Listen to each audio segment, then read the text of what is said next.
बिस्मिल्लाहिर्रहमानिर्रहीम। जेॾो तुंहिंजो नाव बाझ बोॾियाई मङा, जेॾो तुंहिंजो नाव बाझ बोॾियाई मङा, रिय थंभे रिय थूणिए, तूं छपर तूं छांव, आऊं कुॼाड़ो कहां तोखे मालूम सबकी। तूं सपड़ आऊं ॾोह, तूं पारस आऊं लोह, जे सन्ही त सोन थियां। सर में पखी हिकिड़ो, पाड़े रीह 50, राज़ी थिय सलाह लुॾे लहरुनि विच में। अस्सलाम वालेकुम नाज़रीन, आऊं आहियां अव्हांजी मेज़बान ताहिरा जो प्रोग्राम आहे सुबह मेहराण। प्रोग्राम अव्हांजी दिलनि जे क़रीब ऐं अव्हांजी दिलनि जे वेझो सुबुह जे वक़्त में प्रोग्राम नशर कयो वेंदो आहे। अव्हांखे ख़बर आहे त सुबुह जो प्रोग्राम आहे त टाइमिंग बि उन हिसाब सां सेट थियल आहे। 10 बजे खां वठी 12 बजे ताईं प्रोग्राम नशर कयो वेंदो आहे। सुबुह सुबुह जो वक़्तु आहे नेक तमन्नाऊं नेक दुआऊं मुंहिंजी तरफ़ खां, मुंहिंजी समूरी टीम जी तरफ़ खां अव्हां जे लाइ हमेशह हूंदियूं आहिनि त अव्हां शाल जग में सरहा हुजो ऐं जिथे बि हुजो अव्हां ख़ुशि हुजो, आबाद हुजो, महकंदा रहो, बहकंदा रहो, पंहिंजनि सां प्यारनि सां, घर भातियुनि सां हमेशह प्यार ऐं मुहबत सां गुज़ारियो, ख़ुशि अख़लाक़ी वारी ज़िंदगी गुज़ारियो। अव्हां जिथे बि हुजो पंहिंजे कम सां ऐं पंहिंजे किरदार सां हमेशह सभिनी जी दिलनि में ख़ासि घर ऐं गहरा मक़ाम जोड़ियो। सुबुह जो वक़्तु सुठो पहर थींदो आहे ऐं सुबुह जे वक़्त में जेकॾहिं तव्हां वॉक जे लाइ निकिरंदा आहियो, जेकॾहिं अव्हां नमाज़ पढ़ो था, अव्हांजी डिफरेंट एक्टिविटीज़ आहिनि ऐं जेकॾहिं पखियुनि जी उॾाम ॾिसो था, कबूतर जी उॾाम ॾाढी ख़ूबसूरत हूंदी आहे। अमन जा पखी हूंदा आहिनि, उहे असांखे आज़ादी जो सबक़ु ॾींदा आहिनि। मूवमेंट असां ॾिसंदा आहियूं उन टाइम ते जॾहिं असां जेकॾहिं ॿाहिरि निकिरी वञूं था, वॉक ते हली वञूं था, जेकॾहिं तव्हां पाणी ॾिसो था ऐं तव्हां जेकॾहिं नेचर सां अटैच्ड आहियो, तव्हां ॾिसो था त सिजु कीअं उभिरे थो, सिजु कीअं लहे थो ऐं तव्हां पंहिंजी रुटीन खे प्रॉपर वे सां जेकॾहिं हलायो था ऐं ॾींहुं हिकिड़ो ख़ूबसूरत गुज़ारियो था ऐं जेकॾहिं अव्हां उन ॾींहुं मुतमइन आहियो, यानी अव्हां जेको प्रॉपर स्केड्यूल ठाहियो था उन मुताबिक़ हलो था ऐं अव्हां मुतमइन बि आहियो। इन द एंड तव्हां ॾींहं में जॾहिं वञी सुम्हण जी तयारी कयो था, तव्हां थोरो पंहिंजो पाण खे टाइम ॾियो था, वक़्तु ॾियो था ऐं 10 खां 15 मिंट जेकॾहिं तव्हां all over about the day सोचो था त मूं छा कयो, मूं छा ॾिनो, मुंहिंजे करे कंहिंखे का ॾुखियाई त पेश कोन आई, या मुंहिंजे हुजण सां जेकॾहिं कंहिंखे ॾुखियाई न आई त मुंहिंजे हुजण सां कंहिंखे तकलीफ़ बि कोन आई आहे त अव्हां ख़ुशनसीब इंसानु आहियो। ऐं इंसानु जेको सेटिस्फाई रहंदो आहे, यानी उहा इंसान जी असल में मुकमल ज़िंदगी हूंदी आहे, असल में उन इंसान जी उहा ख़ुशनसीबी हूंदी आहे त तव्हां जे अंदरि में को गिल्ट कोन्हे, तव्हांजे अंदरि में को रिग्रेट कोन्हे। विदाउट द रिग्रेट तव्हां पंहिंजी ज़िंदगी सुहिणे नमूने सां ख़ुशि इख़लाक़ी सां गुज़ारियो पिया। सो असांखे सिर्फ़ु कोशिशि इहा करणु खपे त असां ॾिसूं त अल्लाह पाक असांखे कीअं पैदा कयो आहे ऐं केतिरियूं आसानियूं असांजी ज़िंदगी में अल्लाह तबारक व तआला फ़राहम कयूं आहिनि। असांखे हथ ऐं पेर मुकमल आहिनि, असां ॾिसी सघूं था, असां घुमी फिरी सघूं था, असां ॻाल्हाए सघूं था, असां पंहिंजा जेके प्रॉब्लम्स आहिनि एक्सप्रेस करे सघूं था, पंहिंजी फीलिंग्स बयानु करे सघूं था। जेकॾहिं असांजी ज़िंदगी में केरु आहे, माउ पीउ आहिनि, भाउ भेण आहिनि, जेकॾहिं अव्हां मैरिड लाइफ गुज़ारियो पिया, जेकॾहिं अव्हांजा साथी आहिनि, अव्हांजो औलाद आहे, जेकॾहिं उन्हनि जे साम्हूं अव्हां एक्सप्रेस करे सघो था, यानी तव्हां पंहिंजे दिलि जो जेको बोझ आहे उहो तव्हां लाहे छॾियो था, पोइ बि तव्हां ख़ुशनसीब इंसानु आहियो। असां ॾिसंदा आहियूं मोस्टली ईअं थींदो आहे त माण्हू इलाही शिकायतूं कंदा आहिनि। सो शिकायत वारी ज़िंदगी गुज़ारण खां बहितर आहे त इंसानु हिकिड़ी मुतमइन ज़िंदगी गुज़ारे ऐं जेको इंसानु वटि आहे इंसानु सब्र ऐं शुक्र सां ज़िंदगी गुज़ारे। ॿ ई फैक्टर्स हूंदा आहिनि लाइफ जा, जेकॾहिं ॾिठो वञे त ऑन द वाइड लेवल तव्हां जेकॾहिं सब्र सां ज़िंदगी गुज़ारियो था ऐं उन खां अलावा तव्हां जेकॾहिं शुक्र सां ज़िंदगी गुज़ारियो था त अल्लाह तबारक व तआला वधीक ॾींदड़ आहे, वधाए ॾींदड़ आहे अव्हांखे, ऐं अल्लाह पाक अव्हांखे पंहिंजो कंदड़ आहे। सो इंसानु जेकॾहिं इबादतूं बि करे थो त अल्लाह पाक सां वेझड़ो थिए थो।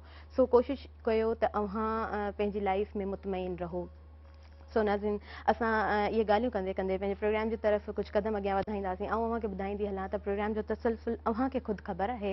अव्हांखे ख़बर आहे त असां हिन प्रोग्राम में डिफरेंट टॉपिक्स रखंदा आहियूं ऐं डिफरेंट टॉपिक्स रखण जो बेसिकली मक़सदु इहो हूंदो आहे त असां एक्यूरेट का नॉलेज अव्हां ताईं फ़राहम करे सघूं, हिन मुआशिरे में छा थिए थो ऐं असांजी केसी ताईं नज़र आहे, या अव्हां पाण बाशऊर आहियो, अव्हां वधीक पढ़ियल आहियो, अव्हांजी वधीक नज़र आहे, अव्हां ॾिसो था, पर हिकिड़ो असांजो पंहिंजो फ़र्ज़ु आहे जेको असां निभाईंदा हलंदा आहियूं। अच्छा, जेकॾहिं असां सिहतमंद ज़िंदगी जो सोचूं था त असांजे माइंड में इहो हूंदो आहे मोस्टली त इंसानु सुठो खाए पीए, असां जेको आहे सो असांजी इंटैक्ट रूटीन जेका आहे उहा सुठी हुजे ऐं असां ख़ुशि इख़लाक़ी वारी ज़िंदगी गुज़ारियूं त असां हेल्दी पर्सन थी सघूं था। मां सम्झंदी आहियां ईअं न आहे। तव्हां जेकॾहिं मेंटली फिट आहियो, तव्हां जेकॾहिं तव्हांजो थिंकिंग जेको एप्रोच आहे, थिंकिंग लेवल आहे, जेकॾहिं उहा सुठी आहे त त तव्हां हिकिड़ी सुठी ज़िंदगी गुज़ारे सघो था। अच्छा, मेंटल इलनेस छा आहे? मेंटल डिसऑर्डर्स खे मेंटल इलनेस चयो वेंदो आहे ऐं उन में ॾिठो इहो वेंदो आहे त तव्हांजी रूटीन किथे चेंज थिए थी ऐं मूड स्विंग थिए थो। जेकॾहिं on the daily basis it's okay mood swing थींदो आहे, मूड चेंज थींदो आहे, ऐं सैड बि थी सघो था, असां बि सैड थींदा आहियूं, कॾहिं कॾहिं का ॻाल्हि नाहे वणंदी, पर हमेशह जेकॾहिं इहो थिए थो त इहो को कारण आहे जंहिंजे करे ईअं थिए पियो। पोइ छा थींदो आहे, हिकिड़ो प्रोसेस आहे, पोइ तव्हां थिंकिंग ते हलिया वेंदा आहियो त तव्हांजी सोचण जो जेको तक़ाज़ा आहे उहो तब्दील थींदो आहे। पोइ बिहेवियरल मैनेजमेंट ते असां अची वेंदा आहियूं, यानी इम्प्लीमेंटेशन जेका हूंदी आहे लाइफ में, तव्हांजो बिहेवियर कीअं चेंज थिए पियो, तव्हांजी जेको खाद खुराक आहे, तव्हांजो रूटीन कीअं सडनली तब्दील थिए पियो। उन खां अलावा तव्हां कंहिंसां ॻाल्हायो पिया त तव्हां छा जल्दी कावड़ त कोन पिया करियो, गुस्सो त कोन पिया करियो। जेकॾहिं इहे अलामतूं आहिनि त इंसानु थोरो वेही करे सोचे, तव्हां पंहिंजे आस पास, तव्हां पंहिंजे घर में जेके तव्हांजा पंहिंजा आहिनि, जंहिंखे तव्हां पंहिंजो सम्झो था, जंहिंसां तव्हां शेयर करे सघो था, तव्हां पंहिंजा प्रॉब्लम्स शेयर करियो। असां वटि मेंटल इलनेस जे हवाले सां नाहे सोचियो वेंदो आहे त इहा हिकिड़ी वॾी बीमारी आहे, पर इहा का वॾी बीमारी न आहे, सॉल्यूशन्स मौजूदु आहिनि। तव्हां कंहिं डॉक्टर सां बि रुजू करे सघो था। सो हाणे इहे ॻाल्हियूं पुराणियूं थी वियूं आहिनि त असां मेंटल इलनेस ते न ॻाल्हायूं ऐं इहा का वॾी बीमारी आहे। सो ईअं कुझु बि नाहे हूंदो। जेकॾहिं कुझु बि अहिड़ो आहे ऐं सम्झो पिया त जेका हिकिड़ी लिस्ट आहे प्रॉपर तव्हांजो हिकिड़ो स्कैजुअल आहे, उन खां तव्हां तब्दील थियो पिया, तव्हां हटो पिया, त तव्हां कोशिशि कयो त कंहिंसां रुजू कयो, कंहिंसां ॻाल्हायो। सो वेल, अॼु असां ॻाल्हाईंदासीं एग्ज़ाम्स ते बि, छो त ॿारनि जा एग्ज़ाम्स बि हलनि पिया ऐं माना स्कूल जो हिकिड़ो सुठो जेको आहे सो रूटीन हूंदो आहे। असां उथंदा आहियूं, यानी घर में जेकॾहिं 7 खां 8 भाती रहनि था त 2 स्कूल में ॿार पढ़ंदा आहिनि, तव्हां जॉब ते वेंदा आहियो, पोइ तव्हां कहिड़ी जॉब करियो था, तव्हांजो हिकिड़ो पंहिंजे हिसाब सां पंहिंजो हिकिड़ो टाइम टेबल सेट हूंदो आहे। पोइ वरी ॿारनि खे जेकॾहिं ॾिसंदा आहियूं त ॿार बि ॾाढा सुठड़ा ई लॻंदा आहिनि, ऐं जॾहिं उन्हनि खे ड्रेस पातल हूंदी आहे, स्कूल ड्रेस, त ॾाढा प्यारा लॻंदा आहिनि। ऐं स्कूल्स में बि एग्ज़ाम्स हलनि पिया, 9th मैट्रिक जा बि एग्ज़ाम्स हलनि पिया, पर असां वटि छा आहे, असां वटि कॉपी कल्चर आहे। सो उहो कीअं ख़तमु थी सघे थो, ऐं असां वटि जेके गवर्नमेंट सेक्टर आहिनि, असांजा प्राइवेट सेक्टर्स आहिनि, से कीअं हलनि पिया, कीअं हलणु खपनि। ऐं हूअं बि कामयाबु तरक़ी याफ़्ता उहे कंट्रीज़ हूंदा आहिनि जिते हिकिड़ो त सिहत सुठी हुजे ऐं ॿियो त तालीम सुठी हुजे। जेकॾहिं ॿई शयूं सुठियूं आहिनि त असांजो मुल्क बि दुनिया जो तरक़ी याफ़्ता मुल्क थी सघे थो। पर असांजा जेके स्टेक होल्डर्स आहिनि उहे छा पिया कनि, इम्प्लीमेंटेशन किथां खां शुरू थिए पई, असांजा जेके प्राइवेट सेक्टर्स आहिनि, असांजा जेके गवर्नमेंट सेक्टर्स आहिनि, उते छा थिए पियो। ऐं स्पेशली असां पंहिंजी ॻाल्हि कयूं त असांजे घरनि में जेकॾहिं ॿार आहिनि ऐं उहे एग्ज़ाम्स ॾियणु वञनि था, स्कूल में आहिनि, त असां जेके घर में मौजूदु आहियूं या पेरेंट्स आहियो, तव्हां भाउ भेण आहियो, त तव्हांजी छा ज़िम्मेदारी आहे ऐं तव्हांखे कहिड़ो रोल प्ले करणु खपे, ऐं स्पेशली ॿारनि खे कहिड़ो रोल प्ले करणु खपे, ॿारनि खे छा सेखारियो वेंदो आहे, स्पून फीडिंग छा हूंदी आहे। वेल, आउं सिर्फ़ु न आहियां हिते ॻाल्हाइण जे लाइ, असां वटि मौज़ूज़ महिमान बि मौजूदु आहिनि जेके हिन टॉपिक खे अॻियां वधाईंदा, अॻियां खणी हलंदा, छो त उन्हनि जी इहा फील्ड आहे, प्रोफेसर आहिनि, प्रिंसिपल आहिनि, त ऑब्वियसली उहे इन टॉपिक ते वधीक सुठो ॻाल्हाए सघनि था। ऐं रीज़न इहो बि आहे जो उहे स्कूल में इनरोल्ड आहिनि, पंहिंजूं ज़िम्मेदारियूं सर अंजाम ॾियनि पिया, ऐं ॿारनि सां उन्हनि जो ॻाल्हाइण ॿोलाइण ऑन द डेली बेसिस आहे, हू उन निज़ाम खे सुठे तरीक़े सां ॾिसनि था। सो अव्हां जे अंगणनि ते ऐं इंतज़ार जो कुझु घणियूं टोड़ियां थी आयल मौज़ूज़ जेके महिमान आहिनि, ऐं उन्हनि जो इंट्रोडक्शन कराईंदी हलंदमि। व्यूवर्स, असां वटि प्रिंसिपल जुड़ियल सांगी साहिब जिन मौजूदु आहिनि, कंहिं बि तारीफ़ जा मोहताज न आहिनि, पर पोइ बि ऐं प्रोग्राम जो तसलसल मुताबिक़ उन्हनि खे हिकिड़ी पोइट्री डेडिकेट करणु चाहींदसि त माण्हू सभु न सुहिणा, पखी सभु न हंज, कंहिं कंहिं माण्हूअ मंझि अचे बहार जी। प्रोफेसर जुड़ियल सांगी मेहरान पब्लिक स्कूल में एज़ अ प्रिंसिपल पंहिंजूं ज़िम्मेदारियूं सर अंजाम ॾियनि पिया, ऐं अव्हां खे भली कार चवां थी सुबुह मेहरान में। अस्सलाम वालेकुम, कीअं आहियो, ठीकु आहियो? Have a good morning, have a great day here.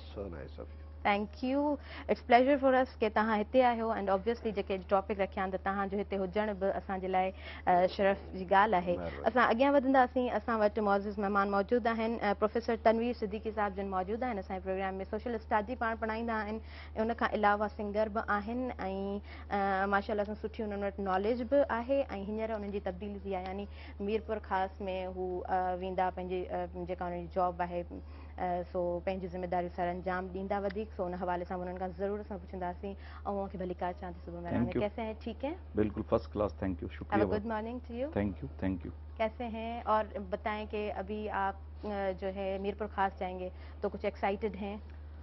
बात दरअसल ये तो सर्विस का हिस्सा है, तो मेरा अभी प्रमोशन हुआ तो एसोसिएट, तो मुझे वहाँ पोस्टिंग मिली है, तो बस अभी सर्विस का हिस्सा जाना तो पड़ेगा।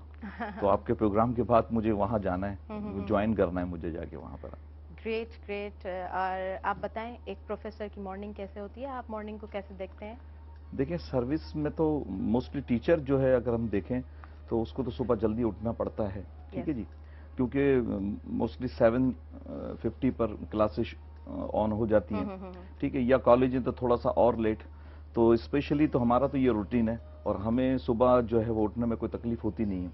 अच्छा, अब आजकल चूंकि एग्जाम का है सीजन शुरू हो चुका है, अभी 9th के कल था, आज मैट्रिक का पेपर है, जी। तो शहर के अंदर गहमा गहमी होती है सुबह के वक्त। लेकिन जब हमारा जो सेक्टर वो कॉलेज सेक्टर है, जी। तो उसके अभी थोड़ा सा 1 मंथ के बाद जो है वो हम लोग फंक्शनलाइज हो जाएंगे। ड्यूटी भी हो सकती है एज ए एक्सटर्नल, और उसके साथ साथ या इंटरनल अगर हुए तो भी ड्यूटी होंगी। तो ये पूरा जो मंथ है, मकसद है मई और जून, तो बहुत बिजी गुजरेगा ये। चलें, ऑल द बेस्ट। Thank वक्त जो होता है ना, मुश्किल वक्त भी गुजर जाता है, अच्छा वक्त भी गुजर जाता है। वक्त की यही खासियत है कि वो गुजर जाता है। जी। इंसान कोशिश करके जो हमारा रोल है हम बस वो अच्छा प्ले करें। ऐसा ही है। बिल्कुल बिल्कुल। चलें जी, जुड़ल सांगी साहब जन असां वटि मौजूद आहिनि। उहाँ ॿुधायो एज अ प्रिंसिपल तव्हां ॻाल्हि कजो त हिकिड़े प्रिंसिपल जी मॉर्निंग कीअं थींदी आहे? तव्हां स्कूल वेंदा आहियो, गुलड़ा ॾिसंदा आहियो, ॿार ॾिसंदा आहियो, त तव्हांजी मॉर्निंग कीअं हूंदी आहे? तव्हांजी फीलिंग्स छा हूंदियूं आहिनि? अल्हम्दुलिल्लाह फर्स्ट क्लास। अल्लाह जा एहसान आहिनि जेके ॾिनई सभु सिहत। अल्लाह साईं जो हिकिड़ो सिस्टम आहे जो हर माण्हू खे का न का असाइनमेंट मिलंदी आहे। ऐं यूनिवर्सिटी में आहियां, वरी मूंखे हेॾा असाइनमेंट ॾिनऊं त हिकिड़ो वधीक रूटीन में अचे थो माण्हू। यूनिवर्सिटी लाइफ थोरी ईज़ी आहे ऐं हिकिड़ो क्लास हूंदो आहे, बसि उहो वठी तव्हां हलिया वञो या उते करे रिसर्च करियो या वेहो। हिते हिकिड़ी वॾी रिस्पॉन्सिबिलिटी आहे त नंढड़ो ॿारु जेको बिल्कुलु प्री नर्सरी खां अचे थो ऐं इंटरमीडिएट ताईं उन्हनि खे संभालणो पए थो। उन जा पेरेंट्स अचनि था, उन सां विज़िट्स थियनि थियूं, क्लासिस हलनि था, नथा हलनि। थोरी जवाबदारी वधीक आहे। डेली असेंबली में बीहणो थो पए, अॻे इहो सिस्टम न हुयो, सो थोरी रिस्पॉन्सिबिलिटी वधियल आहे। But I feel happy. ॿार ख़ुदा जो हिकिड़ो अजीब तोहफ़ो आहिनि। हर ॿार में हिकिड़ी अजीब नेचर आहे, डिफरेंट नेचर आहे। हर ॿारु हिकिड़ो पंहिंजो पैगाम ॿुधाए थो। उनजी ख़ूबसूरती डिफरेंट आहे, उन्हनि जो ॻाल्हाइणु डिफरेंट आहे। मासूमियत में कॾहिं बि कूड़ ठगी दौलाप कोन हूंदो आहे। इन हवाले सां I am very happy with the children. Great great.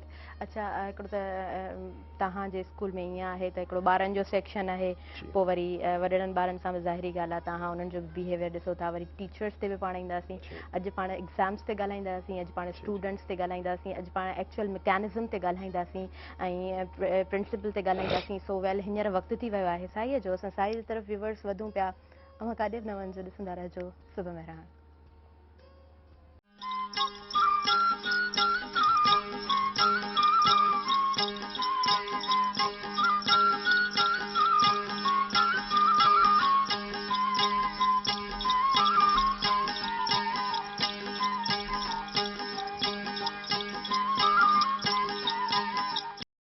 Welcome back नाज़रीन। अवां सभिनी ॾिसंदड़नि खे आऊं भली कार चवां थी सुबुह मेहरान में। अव्हांखे ख़बर आहे त असांजो जेको ही प्रोग्राम आहे वो फेसबुक ते हिन महिल लाइव हली रहियो हूंदो आहे ऐं हुन खां अलावा यूट्यूब ते चैनल पिणु मौजूदु आहे मेहरान टीवी ऑफिशियल जे नाले सां। ऐं स्क्रीन ते ॾिनल नंबर बि हली रहियो हूंदो 02221028555। इहो तव्हां डायल कयो, प्रोग्राम में शामिलु थियो, तव्हां ॻाल्हाए सघो था। अॼु जा जेके आयल मौजूदु महिमान आहिनि, तव्हांजी का राय आहे? एग्ज़ाम्स टाइम हले पियो, स्कूल्स में पेपर थियनि पिया, जेकॾहिं अव्हां जा ॿारड़ा बि स्कूल में वञनि पिया, डिफरेंट सेंटर्स में वञनि पिया पेपर ॾियणु, तव्हांजी का राय हुजे, कुझु चवणु चाहियो, तव्हांजा के व्यूज़ हुजनि, त तव्हां बि प्रोग्राम में शामिलु थी सघो था।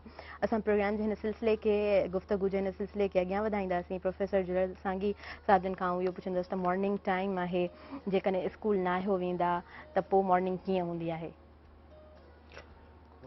सुठी कोन गुज़रंदी आहे। ॿारनि सां इंसानु वधीक ख़ूबसूरत थो लॻे। जी जी। जंहिं घर में ॿार न आहिनि ऐं वालदेन न आहे, उहो घर सुठो कोन लॻंदो आहे। उहे ॿई एलिमेंट जेके आहिनि मासूमियत जो रुख ॾींदा आहिनि। ॿार मासूम आहिनि, वालदेन जॾहिं कुराड़ा थी वेंदा आहिनि उहे बि मासूम हूंदा आहिनि जी। त उन ॿिन्ही खां सवाइ घर सुठो कोन लॻंदो आहे। अहिड़े हवाले सां जॾहिं तव्हांजो स्कूल बंदि आहे या कुझु इशूज़ आहिनि, पर हाणे टाइम खे त गुज़रणो आहे। तव्हां पहिरियों ई ॻाल्हि करे चुका, ॾुखियो हुजे या सुठो हुजे, वक़्त खे त एनी हाउ उहो हलंदो अॻिते। सो उनजे करे पोइ असांजो वरी हिकिड़ो शेड्यूल इहो हूंदो आहे त सुबुह जो उथी पोइ हिकु ॿियो किताबु पढ़ी वठिबो आहे, पर पाण खे इंसानु बिज़ी त रखंदो। जेसीं ताईं बिज़ी तव्हां न रखंदा त तव्हां वटि जीअं तव्हां ॻाल्हि कई त ज़हनी तौर ते हू रिटार्डेड थींदो, परेशानी थींदी, चिड़चिड़ो थींदो। उन खां बहितर आहे त कुझु पढ़ी वठे, पोइ उन लाइ को तिलावत करे थो। हर कंहिंजो पंहिंजो रुख आहे, कोई लतीफ़ सां प्यारु रखंदो, कोई इक़बाल सां रखंदो, को ग़ालिब सां रखंदो, को कंहिंसां रखंदो, कोई हिस्ट्री पढ़ंदो। पर पढ़णो पवंदो, पढ़णु सुठी शइ आहे। उतुलबुल इल्म मिनल महद इलल लहद, इहो हिकिड़ो सिस्टम आहे। तंहिंजे करे पोइ सुबुह जो जेको बि टाइम हूंदो आहे त उहा स्टडी करे वठिबी आहे कंहिं सुठे किताब खे। ज़बरदस्त ज़बरदस्त, इलाही सुठो अव्हां जो त रूटीन आहे।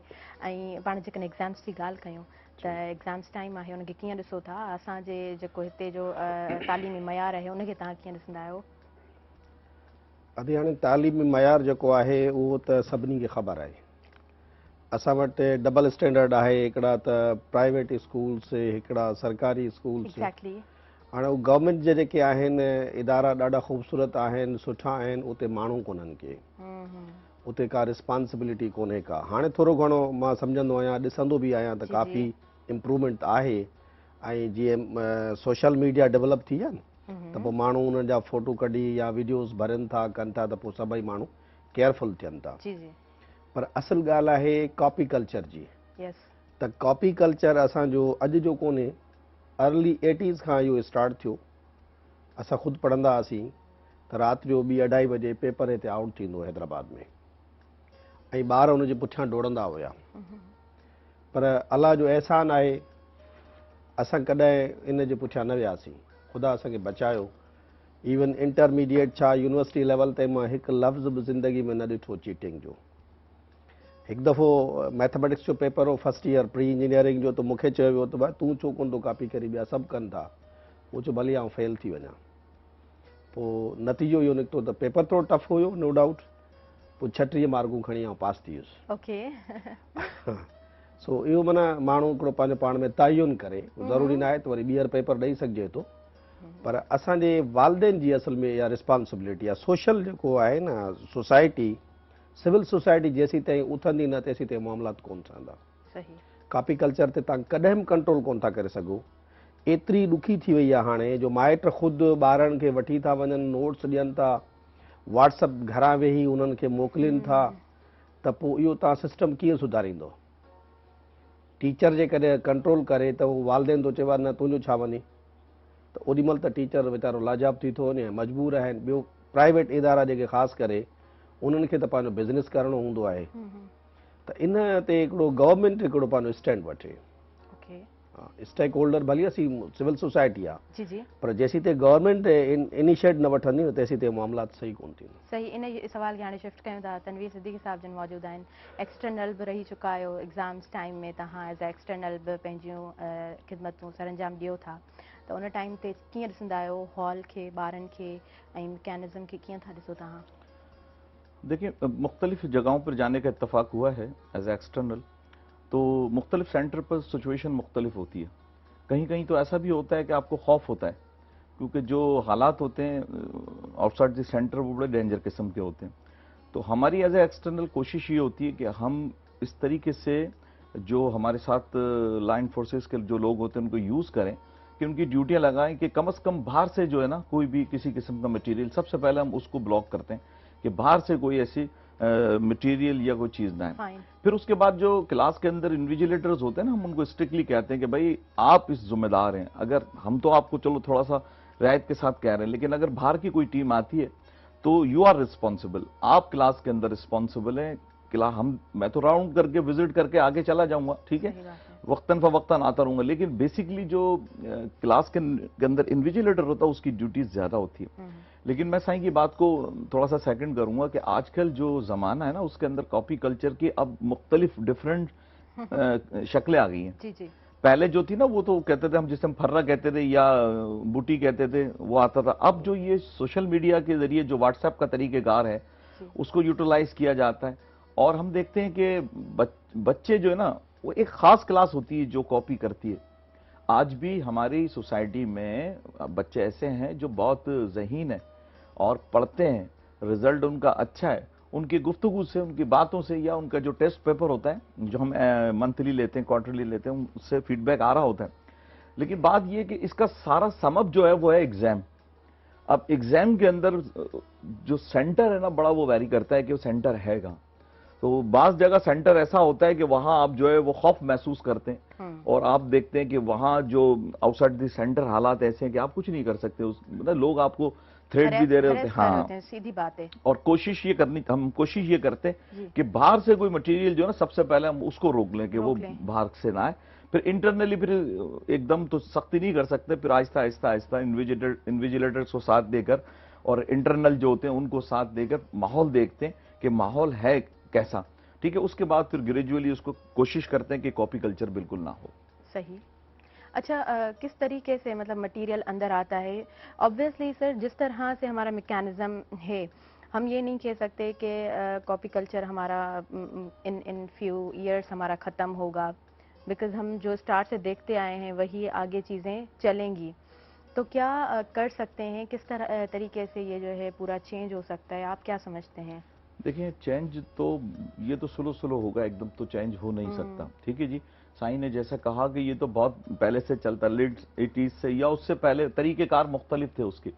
ٹھیک ہے, اب جو یہ جو واٹس ایپ اور یہ ڈفرینٹ جو سوشل میڈیاز کی ایکٹیویٹیز ہیں اس کے تھرو جو ہوتا ہے نا, تو وہ زیادہ. تو اب ہم کوشش یہ کرتے ہیں کہ موسٹلی کہ ایک جتنے کینڈیڈیٹس ہوتے ہیں نا, تو بڑا اگر سینٹر ہے تو ایک لائن لگا کے نا صبح ہم ان کو باقاعدہ فزیکلی چیک کرتے ہیں کہ ان کے پاس موبائل تو نہیں, اور اگر ہوتا ہے نا تو اس کے پاس ایک ٹیپ ہوتا ہے, وہ چٹ لگا کے ہم موبائل کو ادھر ہی روک لیتے ہیں. ٹھیک ہے, کوشش یہ کرتے ہیں کہ کسی طریقے سے کوئی اس طرح سے اینڈرائڈ جو ہے وہ فون جو اندر نہ جائے کہ بھائی ٹھیک ہے. اب اس کے بعد پھر وقتاً فوقتاً ایز اے ایکسٹرنل ڈیوٹی یہ ہوتی ہے کہ ہم فزیکلی اندر جا کے بھی ان کو چیک کرتے رہیں. ٹھیک ہے, اب ایک اور جو ہوتا ہے کہ کاپی کو ایکسچینج کر لیتے ہیں, لڑکے ایکسچینج کر لیتے ہیں نا کاپی کو, یا اشاروں سے بتا رہے ہوتے ہیں. تو یہ طریقہ کار ایسا تو یہ پھر میں کہتا ہوں کہ یہ ڈیوٹی زیادہ تر انویجیلیٹر کی ہوتی ہے, کیونکہ وہ وہاں پر کھڑا ہوا 3 گھنٹے کے لیے کھڑا ہوا. ٹھیک ہے جی, اس کو جو ہے بالکل رعایت نہیں دینی چاہیے. اب دیکھیں حیدرآباد کے اندر بھی نا, دیکھیں آپ کسی اسٹوڈنٹ سے پوچھیں گے بھئی آپ کا سینٹر پبلک لگا ہے, تو وہ تھوڑا سا خوف میں آ جائے گا, کیونکہ پبلک کا یا 1-2 اور سینٹر ایسے ہیں وہاں کا جو ایک ایٹماسفیئر ہے وہ بڑا سخت ہے ایگزام کے حوالے سے نا, وہ لوگ موو نہیں کرنے دیتے, وہ بہت اچھی طریقے سے سینٹر کو چلاتے ہیں. اس کو اگر ہم دوسری طرف دیکھیں گے 2-3 سینٹر ایسے ہیں کہ وہاں پر بچے خوش ہوتے ہیں کہ بھئی یہ بہت ایزی سینٹر ہے. بات یہ کہ کاپی کلچر تو چلتا رہے گا, لیکن ہم نے اپنے اسٹوڈنٹس کا جو ہے معیار بڑھانا ہے. معیار بڑھانا ہے, معیار بڑھانا ہے. ٹھیک ہے, جیسے عرفہ کریم تھی نا, وہ بھی تو اسی معاشرے میں سے تھی نا, اللہ اسے غریق رحمت کرے, تو وہ بھی اسی معاشرے سے تھی. یا اور ایسے ہمارے اسٹوڈنٹ جو تھر میں, لیکن انہوں نے ایسے ایگزام پاس کیے, انہوں نے ڈفرینٹ بکس میں ڈفرینٹ آرگنائزیشن میں اپنے آپ کو ریکگنائز کرایا, تو وہ لوگ بھی تو ہمارے معاشرے کا حصہ ہیں, اسی کا حصہ ہیں. تو بچے کچھ ایسے ہوتے ہیں جو کاپی کلچر کو لائک کرتے ہیں کیونکہ وہ محنت نہیں کرتے سارا سال.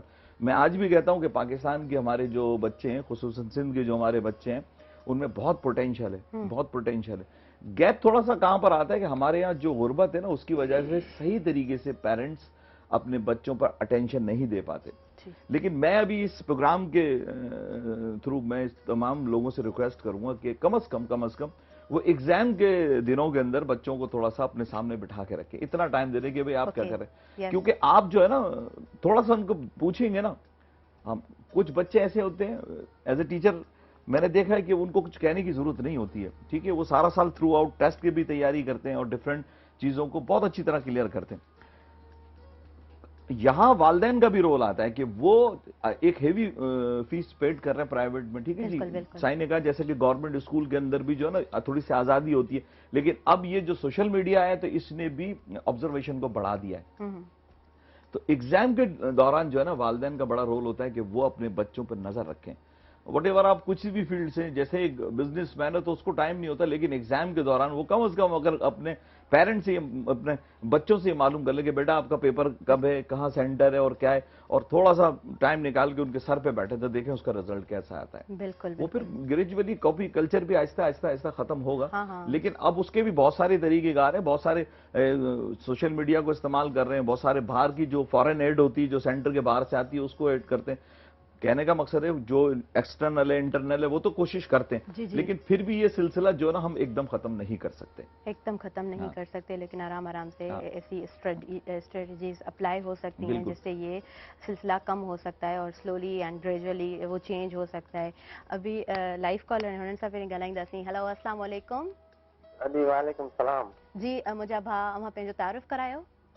अभी मां सचमहल शहर खां ॻोठ हाजी बचन छुटो। जी, जी, सॼी अदा महिमान छुटो। अदा आऊं अव्हांखे भली कार चवां थी। सुबुह मेराण में कीअं आहियो? तव्हां ठीकु आहियो? अॼु ख़ैर लॻो पियो, माशाल्लाह अमन लॻो पियो। अवां ख़ुशि आहियो पाण? अल्हम्दुलिल्लाह, ज़बरदस्त। अदा तव्हां ॿुधायो पाण छा कंदा आहियो? अॼु बसि मां नंढिड़ो कारोबार कंदो आहियां सिगरेट शॉप जो। ठीकु आहे, प्रोग्राम जे हवाले सां छा चवणु चाहींदव? पढ़ंदो बि आहियां। ज़बरदस्त, ज़बरदस्त। छा चवणु चाहींदव प्रोग्राम जे हवाले सां अव्हां? प्रोग्राम माशाल्लाह सही थो हले। अवां जो सुबुह मेरान ॾिसंदा आहियूं। ठीकु आहे, अदा वॾी महिरबानी। अव्हां पंहिंजे क़ीमती वक़्त मां टाइम कढियो आहे। लाइव प्रोग्राम में लाइव कॉल जे ज़रिए तव्हां शामिल थिया आहियो, सुठो लॻो असांखे ॾाढो। असां प्रोग्राम जी तरफ़ अॻियां वधंदासीं। जुड़ियल साॻी साहिब जन मौजूदु आहिनि। मां अव्हांखे ॿुधाए चुकी आहियां त प्रिंसिपल आहिनि मिरान पब्लिक स्कूल में, पंहिंजी ज़िमेदारियूं सर अंजाम ॾियनि पिया ऐं हींअर एग्ज़ाम टाइम आहे त हुननि खां बि ज़रूरु असां पुछंदासीं। सर, असां जेकॾहिं सिर्फ़ु हींअर तव्हां जंहिं इदारे खे संभालियो पिया उनजी असां जेकॾहिं ॻाल्हि कयूं त ज़ाहिरी ॻाल्हि आहे स्कूल में एग्ज़ाम्स आहिनि त तव्हांजे ॿारनि जा पहिरीं त सेंटर किथे लॻा आहिनि, या तव्हां स्कूल में ॿारनि खे कहिड़े तरीक़े सां सम्झायो आहे? छा फॉलो अप टीचर्स वठनि पियूं? ऐं जिथे सेंटर लॻा आहिनि त छा टीचर्स तव्हांजे स्कूल जूं उतां जी टीचर्स खे कोऑपरेटिव वे में ॾिसनि पियूं? कीअं आहे सॼो सिस्टम?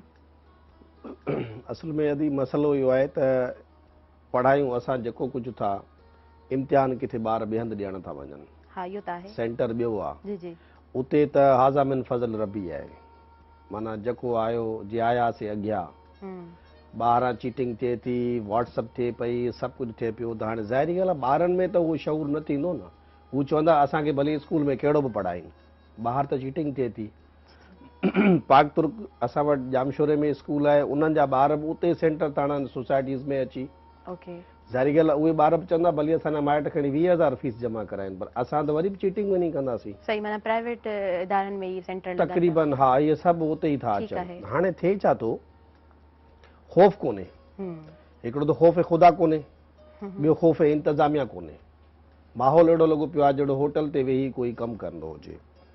ॻाल्हि खे थोरो कैंडिड ओपिनियन सां रखूं पाण न, असां गोल मोल न कयूं। जी। असां ख़ुदि ॾोही आहियूं। मां नंढो हुयुसि, I was in class 8th I think. Okay. Allama Daud Pota Shamsul Ulma जो कज़न हुयो, जेको उन दौर में रिटायर टीचर हुयो। असीं हुनखे मामा करे छॾींदा हुआसीं। मुंहिंजो हुन सां तमामु घणो वास्तो, अलीशर नालो।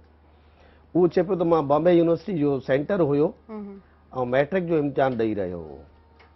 त उन वक़्त में हिकिड़ो मैथमेटिक्स जो कोई फार्मूला हुयो जेको मूंखे यादि न पियो थियो, मां हेतिरी चिट ते उहो लिखी खणी वियोसि। ठीकु। जंहिं महिल एग्ज़ाम स्टार्ट थियो त मां उहो कढियो, साम्हूं एक्सटर्नल अची वियो। ठीकु। हाल तमामु वॾा हूंदा, तॾहिं तव्हां सदा पुराणा कॉलेजिस स्कूल्स में तव्हां वेंदा तमामु तव्हांखे वॾा हाल नज़र ईंदा, जंहिंमें 200 250 ॿार गॾिजी वेही पेपर ॾींदा हुआ। हाणे 200 ॿार तव्हां विहारे नथा सघो, इन जे करे त चीटिंग थी थिए न। जी। क्राउड थींदो। उन वक़्त में पिन ड्रॉप साइलेंस हूंदो हो। सही। त हुन नंढड़े साईं मूंखे ॿुधायो मामा त मां उहो पनो ॾिठुमि त हाणे एक्सटर्नल अचे थो, मूंखे रस्टिकेट कंदो। सही। There was no other way. चची मां उहो पनो वात में ॻी खाई वियुसि उन डप खां। त एक्सटर्नल आयो, हुननि चयो त बाबा ॻाल्हि ॿुध, तूं चीटिंग करी पियो, मूंखे इहो ॿुधाए त पनो कई काॾे। मुंहिंजी नज़र धोखो कोन खाईंदी। उकाब जूं नज़रूं हूंदियूं न हुननि वटि, शाहीन हुया उहे माण्हू, असीं उहे न आहियूं। असांखे ईअं करणु खपंदो, भली पंहिंजो पुटु हुजे, ॿिए जो पुटु हुजे, जहिड़ो करिणो पवंदो हुजे, न त पोइ असां का बि ज़िमेदारी न खणूं। मूंखे चयो वियो त सेंटर कयो, मां जवाबु ॾेई छॾियो, मां चयो मां कापी करणु न ॾींदुसि, पोइ सुभाणे जहिड़ो थींदो मां सस्टेन कोन थो करे सघां, मां छॾे ॾिनो। हाणे उन माण्हूअ उहो पनो खाधो त हुन चयुसि मूंखे ॿुधाए काॾे कई, मुंहिंजो वाइदो आहे तोखे माफ़ थो कयां। त हुनखे चई त मां उहो पनो खाई वियुसि। हाणे इहो हुयो हिकिड़ो फियर, डपु, ख़ौफ़, ऐं हुनखे ख़बर हुई त मां रस्टिकेट थी वेंदुसि। हिन वक़्तु को डपु न आहे। पोइ इहे क़त्ल तॾहिं था थियनि न, हीउ मुआशी क़त्ल आहे असांजो। हिकिड़ो ॿारु जेको तव्हांजो इंजीनियर ठही वियो, उहो मास डिस्ट्रक्शन कंदो, छो त हुनजी डिज़ाइन का प्रॉपर कोन थींदी न। डॉक्टर त हिकिड़ो 2 माण्हू मारींदो, 5 मारींदो, उनखां पोइ त हुन ॾे को पेशेंट कोन वेंदो। असांजा इंजीनियर्स मास डिस्ट्रक्शन कंदा, जहाज़ किरंदो, कोलैप्स थींदो, डिज़ाइन सही न थी, बिल्डिंग ख़राबु कयूं, पावर जी शट डाउन थींदियूं, ॿियूं शयूं थींदियूं, पोइ उहो सभु करप्शन में हलियो वेंदो सही त असां जॾहिं बि तव्हां प्रॉपर एजुकेशन कंदा त उहो माण्हू कॾहिं बि करप्शन कोन कंदो जी ही उसूल आहे जेको प्रॉपरली एजुकेटेड हूंदो न उहो माण्हू तव्हां सां ॻाल्हाईंदो फज़ीलत सां उहो तव्हां सां हुन बिहेवियर सुठो हूंदो जी बिल्कुलु मुआशिरे सां तमामु प्यार सां हलंदो हर कंहिं सां अख़लाक सां हलंदो जे कॾहिं बि कंहिं सां माना अढंगो न ॻाल्हाईंदा ऐं उहो माण्हू कॾहिं बि करप्शन न कंदो कॾहिं बि चोरी बिजली जी न कंदो कॾहिं बि तव्हांजी डॉक्टरी में बदयानती न कंदो त इहे सभु मामला असां सां रिलेटेड आहिनि त असांजी एजुकेशन बहितर थिए सही गवर्नमेंट खे खपे इन्हनि ते स्टैंड वठे ऐं वंस इन ऑल ओके इहो ग्रेजुअली स्लोली त असां ॾिसंदा पिया अचूं Yes. मां ख़ुदि पोड़ो थी वियो आहियां मुंहिंजी बि 56 साल उमिरि थी वई तव्हां अंदाज़ो कयो त हिकिड़ो माण्हू जेको नंढड़ो हुयो उहो माण्हू हिते एज ते पहुची वियो अञा ताईं कॉपी कल्चर चवंदा slowly gradually it will never end now or never सही गवर्नमेंट खे स्टैंड वठे भले हिकिड़ी बैच सॼी फेल थी वञे सही ॻाल्हि आहे come back with the fresh students yes तव्हां ॾिसो मामला सही थियनि था कोन था थियनि ग्रेट ईअं ई आहे बिल्कुलु ईअं ई आहे पाण ॻाल्हियुनि जे सिलसिले खे अॻियां वधाईंदासीं वक़्तु थी वियो आहे हिन महिल साईअ जो व्यूवर्स साईअ खां पोइ असां झटि ई अचूं था मिलूं था पाण सुबुह मेराण में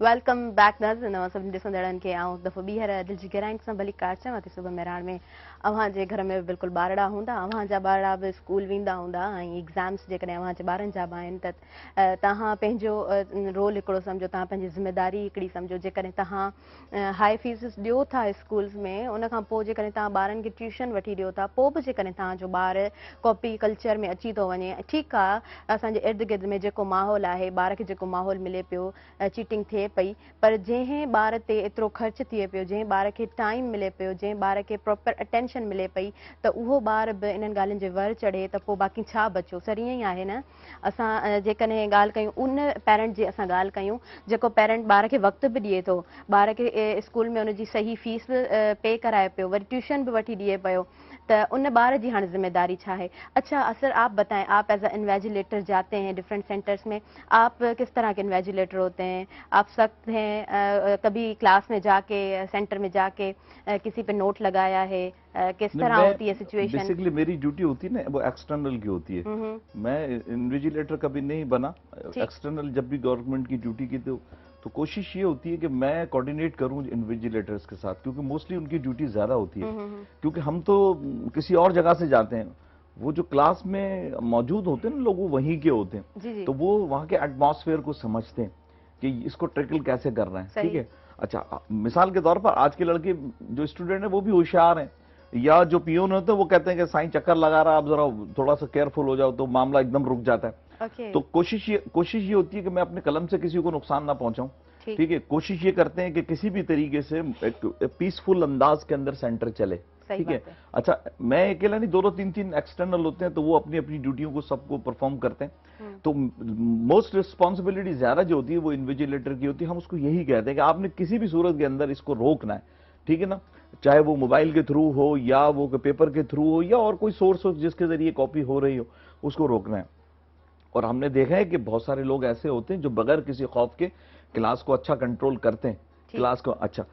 एग्जाम है क्या? एग्जाम तो बता एक रिफ्लेक्शन एक तरीके से कि आपने सारा साल किया क्या है। ठीक है जी, तो इसके अंदर हमारा क्या है कि बात वही आती है कि मैंने अपनी जिंदगी के अंदर ना ऐसे स्टूडेंट्स को कभी नाकाम होते हुए नहीं देखा या फेल होते हुए नहीं देखा कि जिनकी पेरेंट्स की ऑब्जर्वेशन बच्चों पर होती है। सही ठीक है, क्योंकि मैंने कुछ वक्त प्राइमरी स्कूल में भी गुजारा है, वहां भी मेरी सर्विस रही है, फिर उसके बाद कॉलेज में भी रही। तो वो पेरेंट्स जो अपने बच्चों पर चेक एंड बैलेंस रखते हैं और उनकी ऑब्जर्वेशन ले रहे होते हैं कि ये मतलब बहुत सारे मोस्टली मैंने देखा है कि जो प्रोफेसर्स के या टीचर्स के बच्चे होते हैं या डॉक्टर के जो बच्चे होते हैं ना, वो ज्यादा पढ़ रहे होते हैं। क्योंकि ये मैंने दो चीजों को देखा कि ये दोनों जो सोसाइटी के हमारे लोग हैं ना, टीचर्स और डॉक्टर्स, ये अपने बच्चों पर ज्यादा नजर रखते हैं, बिल्कुल तवज्जो देते हैं, नजर रखते हैं, उनकी रिपोर्ट्स ले रहे होते हैं क्वार्टरली और 6 मंथ में और ओवरऑल, क्योंकि वो प्राइवेट भी अगर हो ना तो हेवी फीस जारी होती है ना, तो वो देख रहे होते हैं कि हमारी इन्वेस्टमेंट सही है या नहीं है। ठीक है जी, अच्छा गवर्नमेंट के अंदर भी है ना, नो डाउट के अगर हम टीचर्स को देखेंगे तो टीचर्स प्राइवेट सेक्टर से गवर्नमेंट के पास बहुत ज्यादा अच्छे हैं, बेहतरीन किस्म के टीचर हैं, क्योंकि वो सैलरी भी लेते हैं और आज़ादी भी उनको है। तो हम देखते हैं कि बट हमारे यहाँ को एक ऐसा एक माहौल बन गया है कि हमने अपने बच्चे को जो है वो प्राइवेट इंस्टीट्यूशंस के अंदर, नो डाउट कि वहाँ थोड़ा सा माहौल स्ट्रिक्ट होता है, अच्छा होता है, उनका सिलेबस भी सही है और कहना चाहिए एग्जाम का तरीक़ेकार है, लेकिन बात यह कि हम गवर्नमेंट साइड को भी बेहतर करेंगे ना तो इंशाअल्लाह ताला ये जो सिनेरियो जो कुछ है इस वक्त है, जिस पर हम टॉपिक पर आज कापी कल्चर पे बात कर रहे हैं, तो एकदम फिर मैं ये कहूंगा साहिब ने तो एकदम इसको ऑपरेट करके एकदम स्ट्रिक्टली देन एंड देयर कर दें एकदम। तो मैं समझता हूं कि ये मेरा अपना पर्सनल ओपिनियन है कि इसको जो है वो एक पूरी हमारा जो सिविल सोसाइटी के लोग सारे बैठ जाएं, एजुकेशन के लोग भी बैठे हैं, फिर उसके अंदर एक और जो इदारा है जिसको हम कहते हैं बोर्ड, ठीक है, एजुकेशनल बोर्ड है, वो भी उसका बड़ा रोल होता है। रोल यूं होता है कि आप कुछ भी कर लें और फिर वहां जाने के बाद ऐसे एलिमेंट्स होते हैं कि वो वहां से डायरेक्ट रिजल्ट चेंज हो जाता है। आपको वो पता लगा कि 15 को 51 कर देते हैं, तो उसमें फिर तो कोई कुछ नहीं कर सकता। ये भी मामला हो रहे हैं। तो बहरहाल ये कि एज ए एक्सटर्नल कोशिश यही होती है कि सेंटर को पीसफुल अंदाज में चलाया जाए, कोई किराया ना हो उसके अंदर, बच्चों को भी समझाया जाए। और मैं फिर कहता हूं कि हमारे पाकिस्तानी बच्चे, सिंध के बच्चे जो है उनमें बहुत पोटेंशियल है, बस हम अपनी गाड़ी से थोड़ी ना स्लो चला रहे हैं। सही बात है, ये सही ठीक बात है। अच्छा देखिए ना, किसी इंसान को हम कैद कर लेते हैं, अगर आप उस इंसान की बेसिक नीड्स कम कर दें या ख़त्म कर दें तो वो आज़ादी के बारे में बिल्कुल नहीं सोचेगा। उसको ये होगा भाई मुझे खाना दो, सही है। वो माण्हू सोचींदो त मूंखे तव्हां कुझु ॾियो, हू आज़ादी जो न सोचींदो। असां वटि ॿारनि सां छा उहो इक्वल बिहेव थिए थो, छा असां इहो सोचूं था त असां ॿारनि खे कीअं डील कयूं था, छा उन्हनि जूं हक़ीक़त में घर जे माहौल खां वठी स्कूल ताईं इंस्टीट्यूशन ताईं उन्हनि जूं बेसिक नीड्स पूरियूं थियनि थियूं, तॾहिं वञी ॿारु थोरो वाइड रेंज ते सोचींदो न। ॿार जी बि त हिकिड़ी लेवल आहे न, ॿारु एॾो शऊर ॿार में त न हूंदो आहे न, ॿार में शऊर पैदा करणो पवंदो आहे। सो वरी बि ॻाल्हि इहा ई कंदा आहियूं सर, असां त ॾिसो हिकिड़ो वणु आहे, जेकॾहिं उहो वणु वॾो थिए थो, उन जूं जेकॾहिं पाड़ूं मज़बूत आहिनि त ई फल जेको आहे उहो फल सुठो ॾींदो न। त स्टार्ट असांजो कीअं वठे थो ॿारु, या असां जीअं मैकेनिज़म जी ॻाल्हि कयूं था त उहो कीअं आहे, या उहो चेंज कीअं थो थी सघे। सर तव्हां ॻाल्हि कई त जेको आहे न माना या हेॾां या होॾां आ या ठा वारी ॻाल्हि न त तव्हां मूंखे इहो ॿुधायो त तव्हां छा था सम्झो सर, हिन टाइम में पेपर कीअं थो आउट थिए, या तव्हांजे टाइम खां वठी जेको पेपर जो सिस्टम आहे, पेपर आउट थियो वञे, ॿारनि ताईं अचो वञे, ॿार वञी करे बसि पोइ जेको आहे सो छापो ॾेयो अचनि था, त इहो छा सिस्टम आहे भला? उहो त ॾिसो न, करप्शन आहे न, जनरल जी जी जनरल करप्शन में साईं जीअं ॻाल्हि कई त तव्हां हितां ॿारनि खे स्ट्रिक्टली पेपर करणु ॾियो तो बोर्ड मां मार्कूं वठो था अचनि। जी हाणे उनजो मैकेनिज़म ठाहिणो पवंदो न। ठीकु आहे। हिकिड़ो दफ़ो तव्हां ट्रांसपेरेंट रहो, जीअं सरदार शाह पहिरियां ॻाल्हि कई एजुकेशन मिनिस्टर, त भई असीं टेंट हणी हुन में पेपर था वठूं। अच्छा ॿियो टाइम ॾाढो ग़लति आहे, जून में पेपर वठिबा आहिनि, छा मई जून में, ट्रॉपिकल सीज़न जिते माना टेम्परेचर 46 48 ते बीठो आहे, हीट स्ट्रोक आहिनि, ॿियूं शयूं आहिनि, तव्हां रीशेड्यूल कयो न सॼे एजुकेशन माना कैलेंडर खे। इम्तिहान थियणु खपनि मैक्सिमम फेब्रुअरी मार्च, अप्रैल खां नओं सेशन स्टार्ट करियो, ऐं पोइ उन रीजन वाइज़ तव्हां भले वेकेशन कयो, जून जुलाई में माना मई ऐं जून हैदराबाद खे कयो, कराची खे कयो, जुलाई खे खोले छॾियो असां वटि, जुलाई ज़बरदस्त आहे। हाणे इहो सभु ॼाणनि था, जो कोमरी में त कोन था कनि हिन महिल वेकेशन, उहा वरी दिसंबर जनवरी में थींदी आहे, त we can reschedule our calendar. अच्छा पोइ थींदो छा, ॿारनि खे तव्हां मौसम में सुठीअ में विहारे सघो था न, टेंट जे अंदरि पेपर चेक करायो, मथां तव्हां इन्विजिलेटर रखो, ख़ूबसूरत माण्हू रखो जेके वाक़ई सिंसियर हुजनि, एजुकेशनिस्ट हुजनि, उन्हनि खां पहिरियां महिल तव्हां साख खणायो त बाबा हाणे हीउ कमु कोन थींदो, नाउ आर नेवर मां तॾहिं लफ़्ज़ यूज़ कयो आहे छो त यको हले पियो न। 50 इयर्स मूंखे थिया आहिनि, माना ॿुधंदे ॿुधंदे बसि सुभाणे ख़तमु थी थिए, अञा उनजा मोड चेंज थी विया आहिनि। बिल्कुलु इहा ॻाल्हि सही। हाणे अच्छा ॿियो हिन महिल जेका मोबाइल अची वई आहे मुसीबत, ॿारनि जी सॼी वर्थ ख़राब थी वई, सॼो ॾींहुं रांदि था खेॾनि पबजी।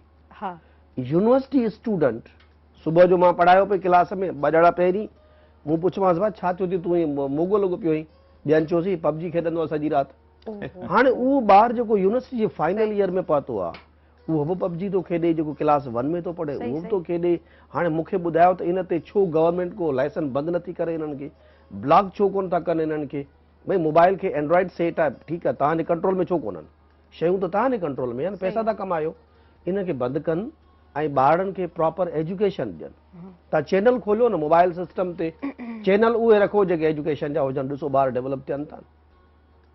तंहिंजे करे इहे शयूं माना राति जो पंहिंजी बेबी नंढड़ी पढ़ंदी आहे 2 क्लास में, ओके त हिकिड़ो लफ़्ज़ अची अबू हिन जी माना छा आहे, मां चयो त गूगल था करियूं, ओके आहे माना हुनखे पहिरियों दफ़ो आहे directed to do this one, yes पोइ अची बसि हाणे मां वर्ड्स हितां थी कढी वठां, सही पोइ ॿियनि शयुनि खे छॾियो हुनखे लॻी वई। त हाणे ॾिसो ॿार में तव्हां डेवलपमेंट आणियो, राइट हर कंहिंखे डायरेक्शन टाइम राइट कोन्हे, टाइम हर कंहिंखे टाइम न आहे न ॿारनि सां वेहण जो। सही मसलो असुल इहो आहे, माण्हू एॾी बिज़ी लाइफ में अची विया आहिनि, बिज़नेसमैन कीअं वेहे, असां छॾियोसीं ट्यूटर ते, ट्यूटर असांखे ॿुधाईंदो तव्हांजो ॿार से ॾाढो ज़बरदस्त आहे। हाणे ॿार ज़बरदस्त सां पुछूं त ॿार खे त एप्लीकेशन लिखण में नथी अचे, पोइ ज़बरदस्त कीअं थियो, माना हुनखे पंहिंजी अर्निंग करणी आहे हुतां, ऐं हुनखे पंहिंजो टाइम से माना बचाइणो आहे। नो डाउट तंहिंजे करे ॿार खे तव्हां टाइम ॾियो पाण, जंहिंजा ॿार आहिनि, ऐं टीचर्स खे रिस्पॉन्सिबल थियणु खपे, जेके 6 कलाक ॿार पढ़ाइनि था न, उहे माना ख़ुदा वास्ते ॿारनि खे इज़त सां पढ़ाइनि, जी पंहिंजा बच्चा सम्झी पढ़ाइनि। पराओ बच्चो न सम्झनि त हिन जो पुटु आहे, साईं जो पुटु आहे, छो पढ़ायांसि, नो, दे आर अवर ओन। सुभाणे वॾा थींदा, इहे तव्हांखे रस्ते ते मिलंदा, रोड ते मिलंदा, तव्हांजी रिस्पेक्ट कंदा, हाँ एवरीवन डॉक्टर थींदा, इंजीनियर थींदा, जज थींदा। मूंखे मुंहिंजा स्टूडेंट तमामु सुठियुनि पोज़ीशन में, मां वेंदो आहियां उथी बीह रहंदा जी आहिनि। This is our honour. असांखे हुननि खे ॿियो कुझु न घुरिजे, सिर्फ़ु इज़त। हा हा बिल्कुलु मूंखे घुरिजे ॾिसो न अलहमदुलिल्लाह ईअं चवंदा आहियूं त इज़त हर माण्हू जी आहे, शाइनिंग रेस्पेक्ट बि त हुजे न, त केरु तव्हांखे अॻियां खां उथी करे तव्हांखे सैल्यूट करे, केरु तव्हांखे उथी करे सलाम करे। ॾिसो इज़त हर माण्हू घुरंदो आहे, तव्हां ॿार खे बि इज़त ॾियो त ॿार तव्हांखे इन रिटर्न इज़त ॾींदो। एग्ज़ैक्टली ईअं ई आहे, ॿियो त को हुनजो हल कोन्हे। ऐं ॿियो जेका असल में असांजी वजह जेका ख़राब थी आहे उहा आहे असांजी लैंग्वेज ख़राब थी वई। जी सिंधी ॿोली असांखे पढ़ाई कोन थी वञे, सही ॻाल्हि हाणे असां कन्फ्लिक्ट में अची विया आहियूं। बिल्कुलु हिकिड़ा था चवनि त उर्दू पढ़ायो, हिकिड़ा चवनि सिंधी पढ़ायो। अच्छा, जेके बि प्राइवेट सेक्टर्स आहिनि उते उर्दू पढ़ाई थी वञे, जी जी जी सिंधी खे टच कोन था कनि। ॾिसो इहो असांजो को तज़ाद कोन्हे, उर्दू ॿोली बि असां तज़ाद में नथा वञणु चाहियूं, बिल्कुलु, पर तव्हां जेको माण्हू आहे जेको उर्दू उदान आहे उनखे तव्हां उर्दू पढ़ायो न, हा उनखे असांखे सिंधी सलीस था पढ़ाइनि, जॾहिं त असांखे सिंधी टफ पढ़ायो न, कंपलसरी जेका आहे, हुननि खे तव्हां सिंधी सलीस पढ़ायो, असांखे उर्दू सलीस पढ़ायो। त घटि में घटि सब्जेक्ट रखो।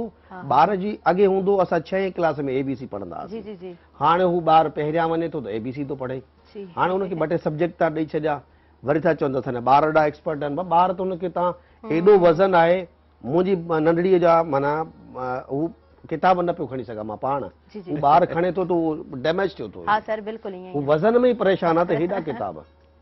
इहो मुनासिब त कोन्हे न, ॿारनि ते एतिरो वज़न रखो, 2 टे सब्जेक्ट ॾियो न 5 क्लास ताईं, जेके बेसिक लैंग्वेजिस आहिनि तव्हां उहे पढ़ायो, मैथमेटिक्स साइंस, वधीक तव्हां ड्रैग में ई न वञो। और दुनिया में एक लॉ है कि जो है ना 5 क्लास तक मदर जो टंग है उसी के अंदर जो है ये बिल्कुल उनको बिल्कुल ये लॉ है, हाँ बिल्कुल देनी चाहिए, उसमें बच्चा ऐं जल्दी हिते लॉ आहे ई कोन, नो इम्प्लीमेंटेशन। लॉज आहिनि पर इम्प्लीमेंटेशन सर कोन्हे मसलो इहो आहे। पर पाण हितां खां ई शुरू कंदासीं, वक़्तु थी वियो आहे हिन महिल ख़बरुनि जो, ऐं पाण ख़बरुनि जे तरफ़ हलंदासीं। ऐं ऑब्वियसली एग्ज़ाम्स हलनि पिया त ॾिसूं था छा पेपर अॻु में ई त आउट कोन थी वियो आहे, सो उहो ज़रूरु असां न्यूज़ में ॾिसंदासीं। व्यूअर्स तव्हां काॾे बि न वञिजो, ॾिसंदा रहिजो सुबुह मेहरान।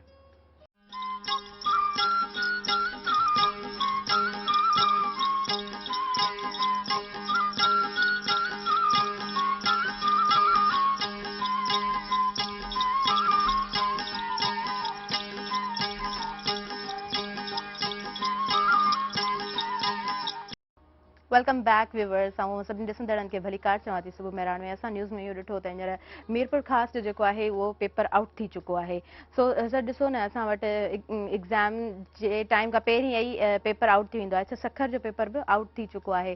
सो ऑब्वियसली ॿार खे पहिरीं राति जे टाइम ते ई पेपर मिली थो वञे, ऐं ॿारु पहिरीं खां ॾिसी थो वठे त पेपर में छा आहे, त ॿार खे फेयर किथां उहो पैदा थींदो। असां ईअं नथा चऊं त ॿार में डपु पैदा थिए, लेकिन हा जेकॾहिं एन्युअली हू एग्ज़ाम ॾिए थो त घटि में घटि ॿार जी कारकर्दगी जी ख़बर पवे, ऐं जेको ॿारु महिनत करे थो ऐं हिकिड़ो ॿारु महिनत नथो करे त उन में फ़र्क़ु कीअं असांखे महसूसु थींदो।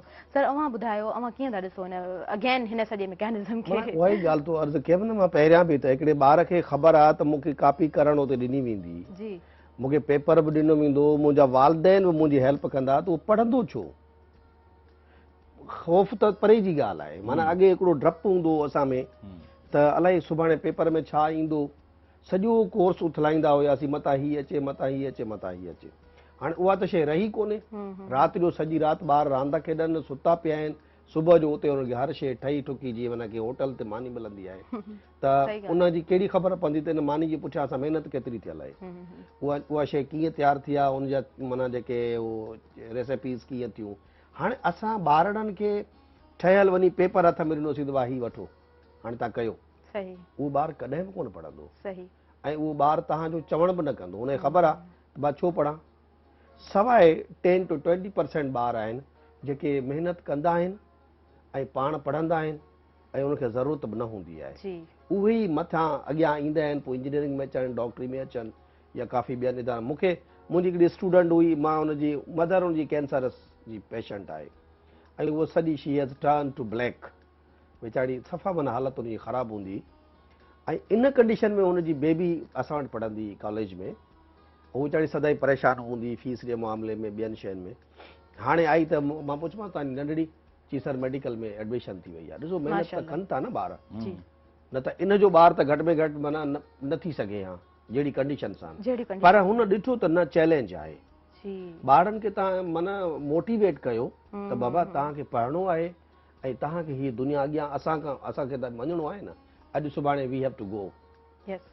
मुझे था असीं आयासीं इन इलाही अर्जुन की क़ुरान जी हिकिड़ी आयत आहे, हर शइ खे पंहिंजी असलियत ॾे मोटणो आहे। असांजो घर उहो ई आहे जितां असीं आयासीं, we have to go back. त जेके हिते रहनि था उहे बि सुठा थी रहनि, उन्हनि खे बि कुझु अचे। जेकॾहिं मूंखां कोई पुछे त भई तोखे मैकेनिकल इंजीनियरिंग जे बारे में ख़बर आहे, मां चवां मूंखे त ख़बर ई कोन्हे, पोइ त मां एम नॉट ग्रेजुएट। तंहिंजे करे असांखे सब्जेक्ट जी नॉलेज बि हुजे, पर सोशियोलॉजी बि तमामु ज़रूरी आहे। ॿारनि खे तव्हां पढ़ायो, ॿारनि खे मोटिवेट कयो, ज़िंदगीअ में उथंदा वेहंदा तौर तरीक़ा, हाणे त उहे सभु चेंज थी आहे, रिप्लेस। माना मूंखे एॾी कावड़ हूंदी आहे पबजी ते, सॼे असांजे ॿारनि जो नसुल ख़राबु कयो अथसि, नसुल ख़राबु थी वियो न। ॿार सॼी राति माना पागल थी मथां चादरूं विझी ऐं अंदरि रड़ियूं करे खेॾनि था, सुबुह जो उहे पागल आहिनि, न निंड थी अचे न छा थी अचे। सुबुह जो जंहिं ॿार खे निंड न कई हूंदी हुनखे चांहि बि कोन वणंदी, नाश्तो न वणंदो, जॾहिं चांहि नाश्तो न वणंदो स्कूल छो वेंदो, पोइ कंहिं न कंहिं मामले ते पंहिंजे वालिदेन सां विड़ी पवंदो। इहे इलाही शयूं आहिनि। गवर्नमेंट खे माना ठीकु आहे, गवर्नमेंट त कंहिंजे घर में कोन घिड़ी ईंदी, पर हिननि खे ब्लॉक कयो त ॾिसो त मामला सही थियनि था। ठीकु आहे, right decision on right time, पाण हिन ते बि ॻाल्हायोसीं पिए। ऐं उन खां अलावा सर असां जेकॾहिं जीअं हाउस होल्ड जी ॻाल्हि कयूं था त पेरेंट्स जी बि ज़िमेदारी आहे, उन खां अलावा ॿार जी बि ज़िमेदारी आहे। जेकॾहिं ॿारु वॾड़ो आहे, ॿारु सम्झदार आहे, जीअं तव्हां हिकिड़ो एग्ज़ाम्पल ॾिनो त यूनिवर्सिटी जो फाइनल ईयर जो स्टूडेंट, हाणे उन में एतिरो शऊर मौजूदु आहे, हाणे उनखे ख़बर आहे त सही छा आहे ग़लति छा आहे। हाणे हू माइंड पंहिंजो माउस करे वेठो आहे उन सिचुएशन में, त हाणे उहो ॾोहो उनजो आहे। पेरेंट्स हुनखे छॾियो आहे, मे बी उहो हॉस्टलर हुजे, मे बी हॉस्टल ते रहंदो हुजे, हाणे डिसीजन हुनजे हथ में आहे, right decision on the right time. इहो मां तव्हांखे नंढड़ो जवाबु ॾियां, जीअं गाॾी सर स्टार्ट कंदा आहियूं न पाण, हुनमें स्ट्रोक्स हूंदा आहिनि। पहिरियां हूंदो आहे suction, compression, ignition, working stroke, जॾहिं गाॾी हलणु स्टार्ट थींदी आहे। हाणे स्ट्रोक्स जॾहिं हर डिफरेंट हलंदो आहे न त उहो वाल बंदि हूंदो आहे। जॾहिं ही पबजी खेॾनि था न हुनजी अकुल जो वाल बंदि थी वियो। सही ॻाल्हि आहे। तव्हां भले हुनखे माना यूनिवर्सिटी जो फाइनल ईयर जो स्टूडेंट सम्झो, हुनजो अकुल वारो वाल बंदि आहे, हू वाल खुलियल अथसि। तंहिंजे करे इन्हनि ते माना स्टेप खणणु खपे। असां सभई गॾिजी खणूं। असांजो मुआशिरो करप्शन ते पियो वञे न, ॿार जवान स्ट्रीट्स में चढ़ा पाए घुमनि था, घर में भली घुमनि, ॿाहिरि छो, उन्हनि खे हक़ त कोन्हे न। हाणे उहो सॼो कल्चर चेंज थी वियो आहे। ओके फाइन सर, बिल्कुलु ईअं आहे। एज़ अ सिविक रिस्पॉन्सिबिलिटी सम्झी करे कुझु शयुनि खे माण्हू अपनाईंदो आहे, कुझु पंहिंजो रोल बि प्ले कंदो आहे। वरी बि उहा ई ॻाल्हि आहे त कुझु सम्झ जी कुझु शऊर जी ॻाल्हि हूंदी आहे। असां वटि मौजूदु तनवीर सिद्दीकी साहब जिन बि आहिनि। सर पेपर बेसिकली आउट कीअं थींदो आहे, तव्हां छा था सम्झो? देखिए आजकल तो पेपर आउट हो या ना हो, उससे कोई फर्क पड़ता नहीं है। तो क्योंकि जो अब आपको गुस्सा आना चाहिए व्हाट्सएप पे, इनको पबजी पे, आपको व्हाट्सएप पे होना चाहिए। क्योंकि मैं इन चीजों से वास्ते में रहता हूँ ना, तो वो पहले पेपर सही कह रहे, बिल्कुल सही कह रहे, राइट कह रहे कि वो अब पेपर जो ना आउट होने के तरीकेकार इस तरह से हो गए हैं कि वो पूरा पेपर नहीं आउट होता, बल्कि उसके अंदर से जो सवालात होते हैं ना वो एक एक करके आउट होते रहते हैं। सर एक पूरा पेपर है मेरे पास। हाँ बिल्कुल होगा, बिल्कुल होगा। और अब वो क्या है, बच्चे ना अब उस तरफ, जैसे पहले था कि भाई पेपर आउट होगा, अब वो नहीं है। अब उनको मालूम है कि कुछ भी हो, एग्जाम हॉल के अंदर या जहां भी वो बैठे हैं उनको वो पेपर जो सॉल्यूशन उनको मिल जाएगा। मिल जाएगा। ठीक है जी। बोर्ड बहुत सख्ती करता है। पिछले दिनों एक वाकया हुआ था, उसके बाद बोर्ड में और बहुत सख्ती हो गई है तमाम बोर्ड्स के अंदर। और बिफोर एग्जाम कराची में जो है ना वो मीटिंग्स भी होती हैं एग्जाम के हवाले से ना, ठीक है। लेकिन यहाँ में फिर एक बात और ये भी है कि हमें अपने मौसम के हिसाब से ना रीशेड्यूल करना चाहिए। एजुकेशनल जो हमारा पूरा साल है ना, कैलेंडर जैसे हम कहते हैं, इनफ बिल्कुल सही है कि मार्च और फेब के अंदर एग्जाम कंप्लीट करके और 1 अप्रैल से जो है वो नया जो है वो सेशन शुरू करें। क्योंकि अब देखें ना, अभी पेपर हो रहे हैं, लोड शेडिंग अलग हो रही है और गर्मी कितनी है, और बाहर 40, कल भी 45, 46 टेम्परेचर था। उस टेम्परेचर के अंदर चलो शहर में तो ठीक है, लेकिन जो बाहर वाराड़ी के बेचारे बच्चे हैं, गांव के बच्चे हैं, वो किस तरह से ट्रैवल करते होंगे, किस तरह से उन सेंटर्स पे तो पीने का पानी नहीं होता, इवन के वॉशरूम नहीं होता। तो ये सारी चीजें हमें रीशेड्यूल करनी चाहिए और पॉलिसीज बनानी चाहिए। तो उसके अंदर ना सख्त सजाएं रखें कि अगर आप जो है इसमें इन्वॉल्व हुए किसी भी किस्म से, तो अगर कोई गवर्नमेंट का आदमी है तो उसको भी आप टर्मिनेट कर दें, निकाल दें उसको नौकरी से बिल्कुल। और अगर कोई सिविलियन है, कोई और है, तो उसको भी सजा दें। इस तरह से जो है वो पेपर आउट भी रोकेंगे और एग्जाम की कंडीशंस भी जो है वो थोड़ी सी बेहतर होंगी। लेकिन मैं फिर यहाँ अपनी एक और बात को मैं बढ़ाता हूँ। देखें, हम अगर 5 किलो केजी जो है ना मिल्क खीर को अगर हम बॉईल करेंगे तो उस पर जो बलाई आएगी ना वो 1 पाव के करीब आएगी, बाकी दूध उसके नीचे रह जाएगा। ठीक है। इसी तरह हमारे जो स्टूडेंट है ना, मैं इनको ऐसी मिसाल देता हूँ कि हमारे ये जो स्टूडेंट है ना, ये क्लास में जो बैठे हुए, इसमें से कुछ ऐसे होते हैं जो फेस ऑफ क्लास कहलाते हैं, 5 हो, 6 हो, 7 हो। वो तो इंजीनियर या डॉक्टर या जो उनको चूज करनी है फील्ड वो कर लेते हैं, एबिलिटी होती है उनमें। लेकिन बाकी जो हमारा जो खीर दूध है वो हम फेंकेंगे नहीं, वो भी उनको भी हम ऐसी पॉलिसीज बनाएं कि सोसाइटी का हिस्सा बनाएं, जो उनमें एबिलिटी है यूटिलाइज कर। देखिए, मैं यहां से इस रोड के हम निकलेंगे अपने स्टूडियो से, तो ये जो मेन रोड है हमारा, तो दाऊदपोटा लाइब्रेरी है, वहां हम सुबह जाएंगे ना तो आपको बैठने की लाइब्रेरी में सीट नहीं मिलती है, वो भी तो स्टूडेंट है ना। बिल्कुल। और वही हमारे सोसाइटी का, हमारे मुल्क का, हमारे सूबे का फेस है। उन लोगों ने, उन बच्चों ने, उन स्टूडेंट्स ने अपने आप से कमिटमेंट की हुई है। ठीक है। उनमें कुछ तो ऐसे जिनकी वालिदैन जिन्होंने ऑब्जर्वेशन रखी हुई है, और कुछ ऐसे बच्चे होते हैं जो खुद ही बेचारे गरीब होते हैं या अपने तौर पर आगे बढ़ रहे होते हैं। तो हम ये नहीं कह सकते कि सारा हमारे जो स्टूडेंट एक जैसे हो गए।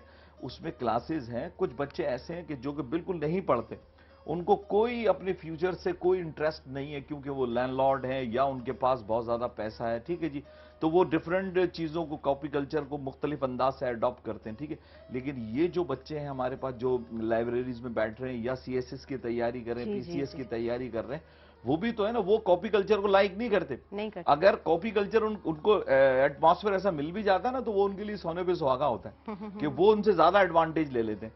तो ये सिस्टम है, पर इस सिस्टम के अंदर एक सिविल सोसाइटी को भी रोल प्ले करना पड़ेगा, और एक पूरी बाकायदा मीटिंग करने के बाद जो है ना वो हमें रीशेड्यूल करना पड़ेगा कि एग्जाम कब होना चाहिए मौसम के हिसाब से ना। साईं ने एक बात कही कि इस सिंध के अंदर भी जो है ना वो, क्योंकि अलग अलग होते हैं, कहीं जैसे अपर साइड है वहां गर्मी ज्यादा होती है, तो वहां की हम समर वेकेशन किसी और वक्त में करते हैं, कराची हैदराबाद में, या लोअर जो हमारा सिंध है यहाँ पर थोड़ी जुलाई के अंदर मौसम, तो हम इसको थोड़ा सा बात स्टेक होल्डर्स की आती है, हम वहीं जाके रोकेंगे। ऑब्वियसली एक मैकेनिज्म जहाँ से स्टार्ट होता है बात वहीं पे आके रुकेगी।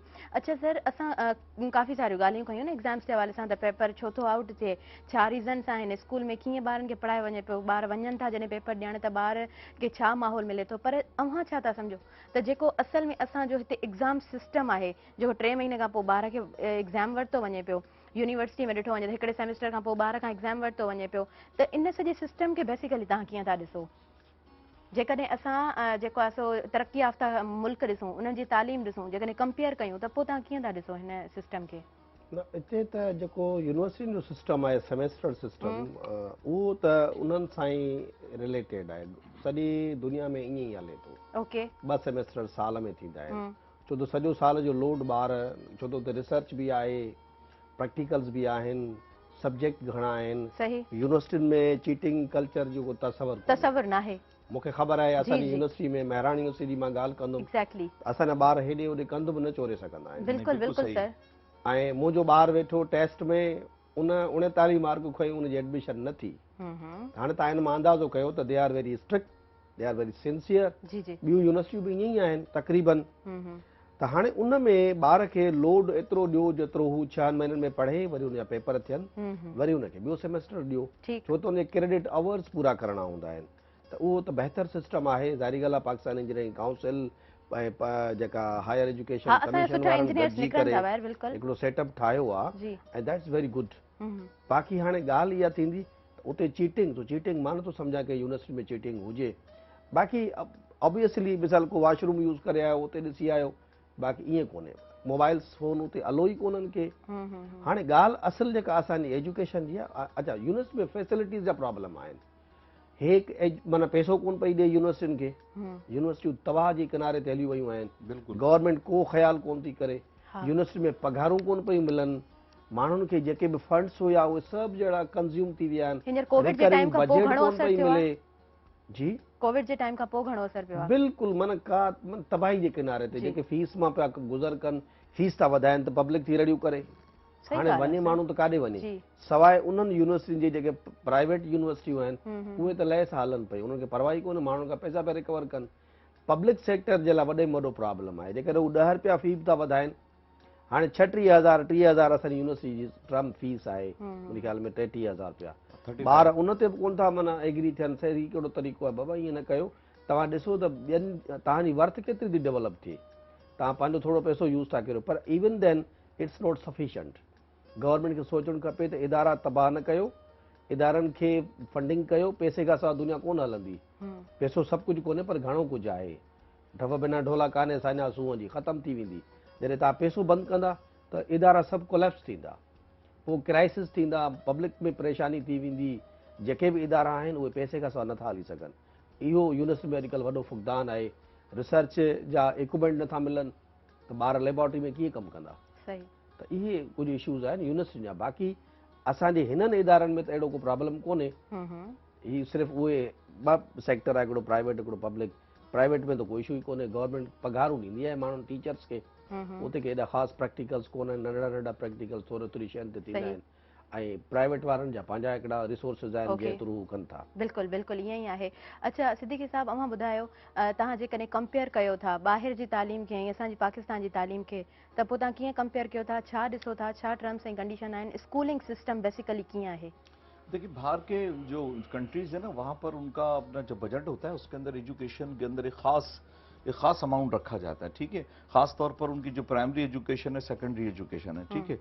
अनफॉर्चुनेटली हमारे पाकिस्तान के अंदर तालीम का जो डिपार्टमेंट शोबा है ना, उसको इतना ज़्यादा सीरियस नहीं लिया जाता है, ठीक है। अच्छा, वहाँ पर जो लिटरेसी रेट है वहाँ पर लोगों का, वो बहुत ज़्यादा है। आप देखिए कि एक जो पढ़ा लिखा आदमी होगा ना, तो वो कोशिश करेगा कि वो किसी भी कंडीशन में हो लेकिन अपने बच्चों को एजुकेटेड जरूर करे, तालीम जरूर दिलाए, ठीक है ना। तो ये आएगी चीज हमारे पास जब गवर्नमेंट इसको सीरियस थोड़ा सा लेगी। अभी इस वक्त हम देखें दुनिया भर के अंदर सिलेबस में चेंजिंग आ रही है, ठीक है जी। उसके साथ साथ उनकी टेक्निक्स जो पढ़ाने की ना, वो भी तब्दील होती जा रही है ना। हम वो जो दुनिया एडवांस जो वर्ल्ड है ना, हम उससे बहुत पीछे हैं। पीछे क्यों है कि वहां जो टेक्निक्स हैं वो हम उसको अडॉप्ट नहीं कर पा रहे हैं अभी, क्योंकि हमारे पास जो ओल्ड तरीके का सिस्टम है वही चल रहा है। ज़ाहिर सिस्टम को डेवलप करने के लिए आपको पैसे चाहिए, पैसे हैं नहीं। आप हमारे सेक्टर के अंदर, जो एजुकेशन सेक्टर के अंदर इतना हमारे बजट में नहीं रखा जाता। इवन के साई ने जैसे कहा कि यूनिवर्सिटीज के पास इस वक्त जो है वो सैलरीज के लिए भी पैसे नहीं है, और वाकई इस वक्त बहुत बुरी कंडीशन चल रही है ना, ठीक है। अच्छा, प्राइवेट सेक्टर की जो यूनिवर्सिटीज हैं वो जो है, क्योंकि वो एक हेवी अमाउंट लेती हैं सेमेस्टर वाइज या जैसे भी, तो वो तो रन कर रही हैं। अब बात वही आ रही है कि अब हम अगर अपने सिस्टम को, स्कूल सिस्टम को बाहर के मुल्कों से अगर हम कंपेयर करेंगे तो लगेगा कि हम बहुत पीछे। उसकी एक वजह यह भी है, जो मैंने पहले बताई, कि वहां पर लिटरेसी रेट ज्यादा है, तो वहां के लोग बच्चों को, चाहे वो विलेज में हो या सिटीज में हो, ज्यादा बच्चों को करते हैं। फिर वहां पर इतनी रिसर्च होती है कि वो रिसर्च जो है वो टाइम टू टाइम अपने छोटे बच्चों पर अप्लाई करते रहते हैं। नतीजा ये होता है कि अच्छा, फिर दूसरी जैसे अभी पाकिस्तान में भी आया था, 1 नेशन 1 सिलेबस या 1 सिलेबस 1 नेशन, इस तरह से एक अभी नया एक स्लोगन चला था। तो ये भी एक है कि वहां पर जो है वो टाइम टू टाइम चेंज लेके आते रहते हैं, ठीक है जी। उसका डायरेक्ट असर बच्चों पर पड़ता है। उनका आईक्यू लेवल होता है, फिजिकल हेल्थ अच्छी होती है, मेंटल हेल्थ अच्छी होती है। अच्छा, फिर प्रॉपर उनको मालूम होता है कि वो उनका सिलेबस ऐसा होता है कि इस एज में बच्चों को क्या डिलीवर करना है। जैसे मैंने कहा कि जो 5 क्लास तक ना मदर टंग में बात होनी चाहिए, जो उनके घर के अंदर है उसमें बात हो, तो बच्चा जल्दी इसको जो रिसीव करेगा बात को। तो वहां पर जो सिलेबस भी इस टाइप का होता है कि वो ये नहीं कि आजकल हमारे यहाँ एक फैशन बन गया है कि 3 साल का या 4 साल का बच्चा हुआ और हमने उसको जो है वो किसी स्कूल इतना बड़ा बस्ता दे दिया है, वो दे दिया और वो सिस्टम के हवाले कर दिया। जी, जी। नहीं जनाब, आप उसको बिल्कुल जैसे पहले तरीकेकार था कि आप उसको ऐसा सिलेबस दें जो उसका दिमाग उसको बर्दाश्त कर ले। वहां पर जो है वो बाकायदा बाहर के मुल्कों के अंदर जो एडवांस कंट्रीज हैं जिसका हम जिक्र कर रहे हैं, वहां पर सिलेबस भी बच्चों की एज के हिसाब से रखा जाता है और उनकी मदर टंग में होता है, ठीक है। उनको बहुत आसान वे में जो है ना समझाया जाता है। फिर टीचर्स को जो है वो ट्रेनिंग दी जाती है, जो भी नई चीज आती है उसकी वक्तन फवक्तन time to time. The main thing is this कि टीचर्स को ट्रेन किया जाता है, बिल्कुल किया जाता है, कोर्सेज कराए जाते हैं और बताया जाता है कि ये नई टेक्निक आई है, अब आप इसको सीखें और इसको अप्लाई करें बच्चों के ऊपर, और उस पर रिजल्ट अच्छा आता है। फिर दूसरी हमारे और वहां के सिलेबस के अलावा और लिटरेसी रेट के अलावा एक चीज और भी है, वो है बिहेवियर। हमारे जो टीचर्स है ना, उनका रवैया जो है ना वो कुछ चेंज होता है। वो अब तो क्योंकि बैन है, हम फिजिकली उसको बच्चों को टॉर्चर नहीं कर सकते या कैनिंग नहीं कर सकते, तो वहां पर देखे ना, वहां पर तो आप तस्वुर भी नहीं चीज का। हमारे यहाँ आज भी हमने बैन तो किया, लेकिन जो टीचर जो है ना बच्चों को पनिश करने में ना, हाथ चलाने के अंदर फिजिकली चार्ज में टाइम नहीं लगाता और वो गुस्से करते हैं, उसको ऐसा समझते हैं। आपने अक्सर सोशल मीडिया पे वीडियोस देखे होंगे ना, जिसमें मदारिस भी हमारे हैं, स्कूल भी है, कि टीचर बहुत बेदर्दी से जैसे हम किसी जानवर को चार्ज कर रहे हैं इस तरह से करते हैं। तो टीचर्स को भी अपना रवैया थोड़ा चेंज करना पड़ेगा, बिल्कुल। और जो चीज बाहर हो रही है वो हम यहाँ लेके आए, अपने टीचर्स को उसकी ट्रेनिंग दें, ठीक है। तो वो बात दरअसल ये कि एकदम तो नहीं होगा, वो टाइम टू टाइम उसमें चेंजिंग आएंगी। हाँ सही बात है, वही जड़ वाली बात आ गई। जड़ें स्ट्रॉन्ग होगी तॾहिं असां जेको वण या असां समर चाहियूं था उहो असां हासिल करे सघूं था। अच्छा सर, असां जेकॾहिं ठीकु आहे असां अॻियां वधंदासीं, हींअर वक़्तु थी वियो आहे ईसाईअ जो, अॻियां हिन ते पाण ॻाल्हाईंदासीं त पाकिस्तान में इम्प्लीमेंटेशन आख़िर किथां खां स्टार्ट थियणु खपे। सो वक़्तु थी वियो आहे ईसाईअ जो, व्यूवर्स साईअ खां पोइ झटि पाण मिलूं था सुबुह मेहरान में।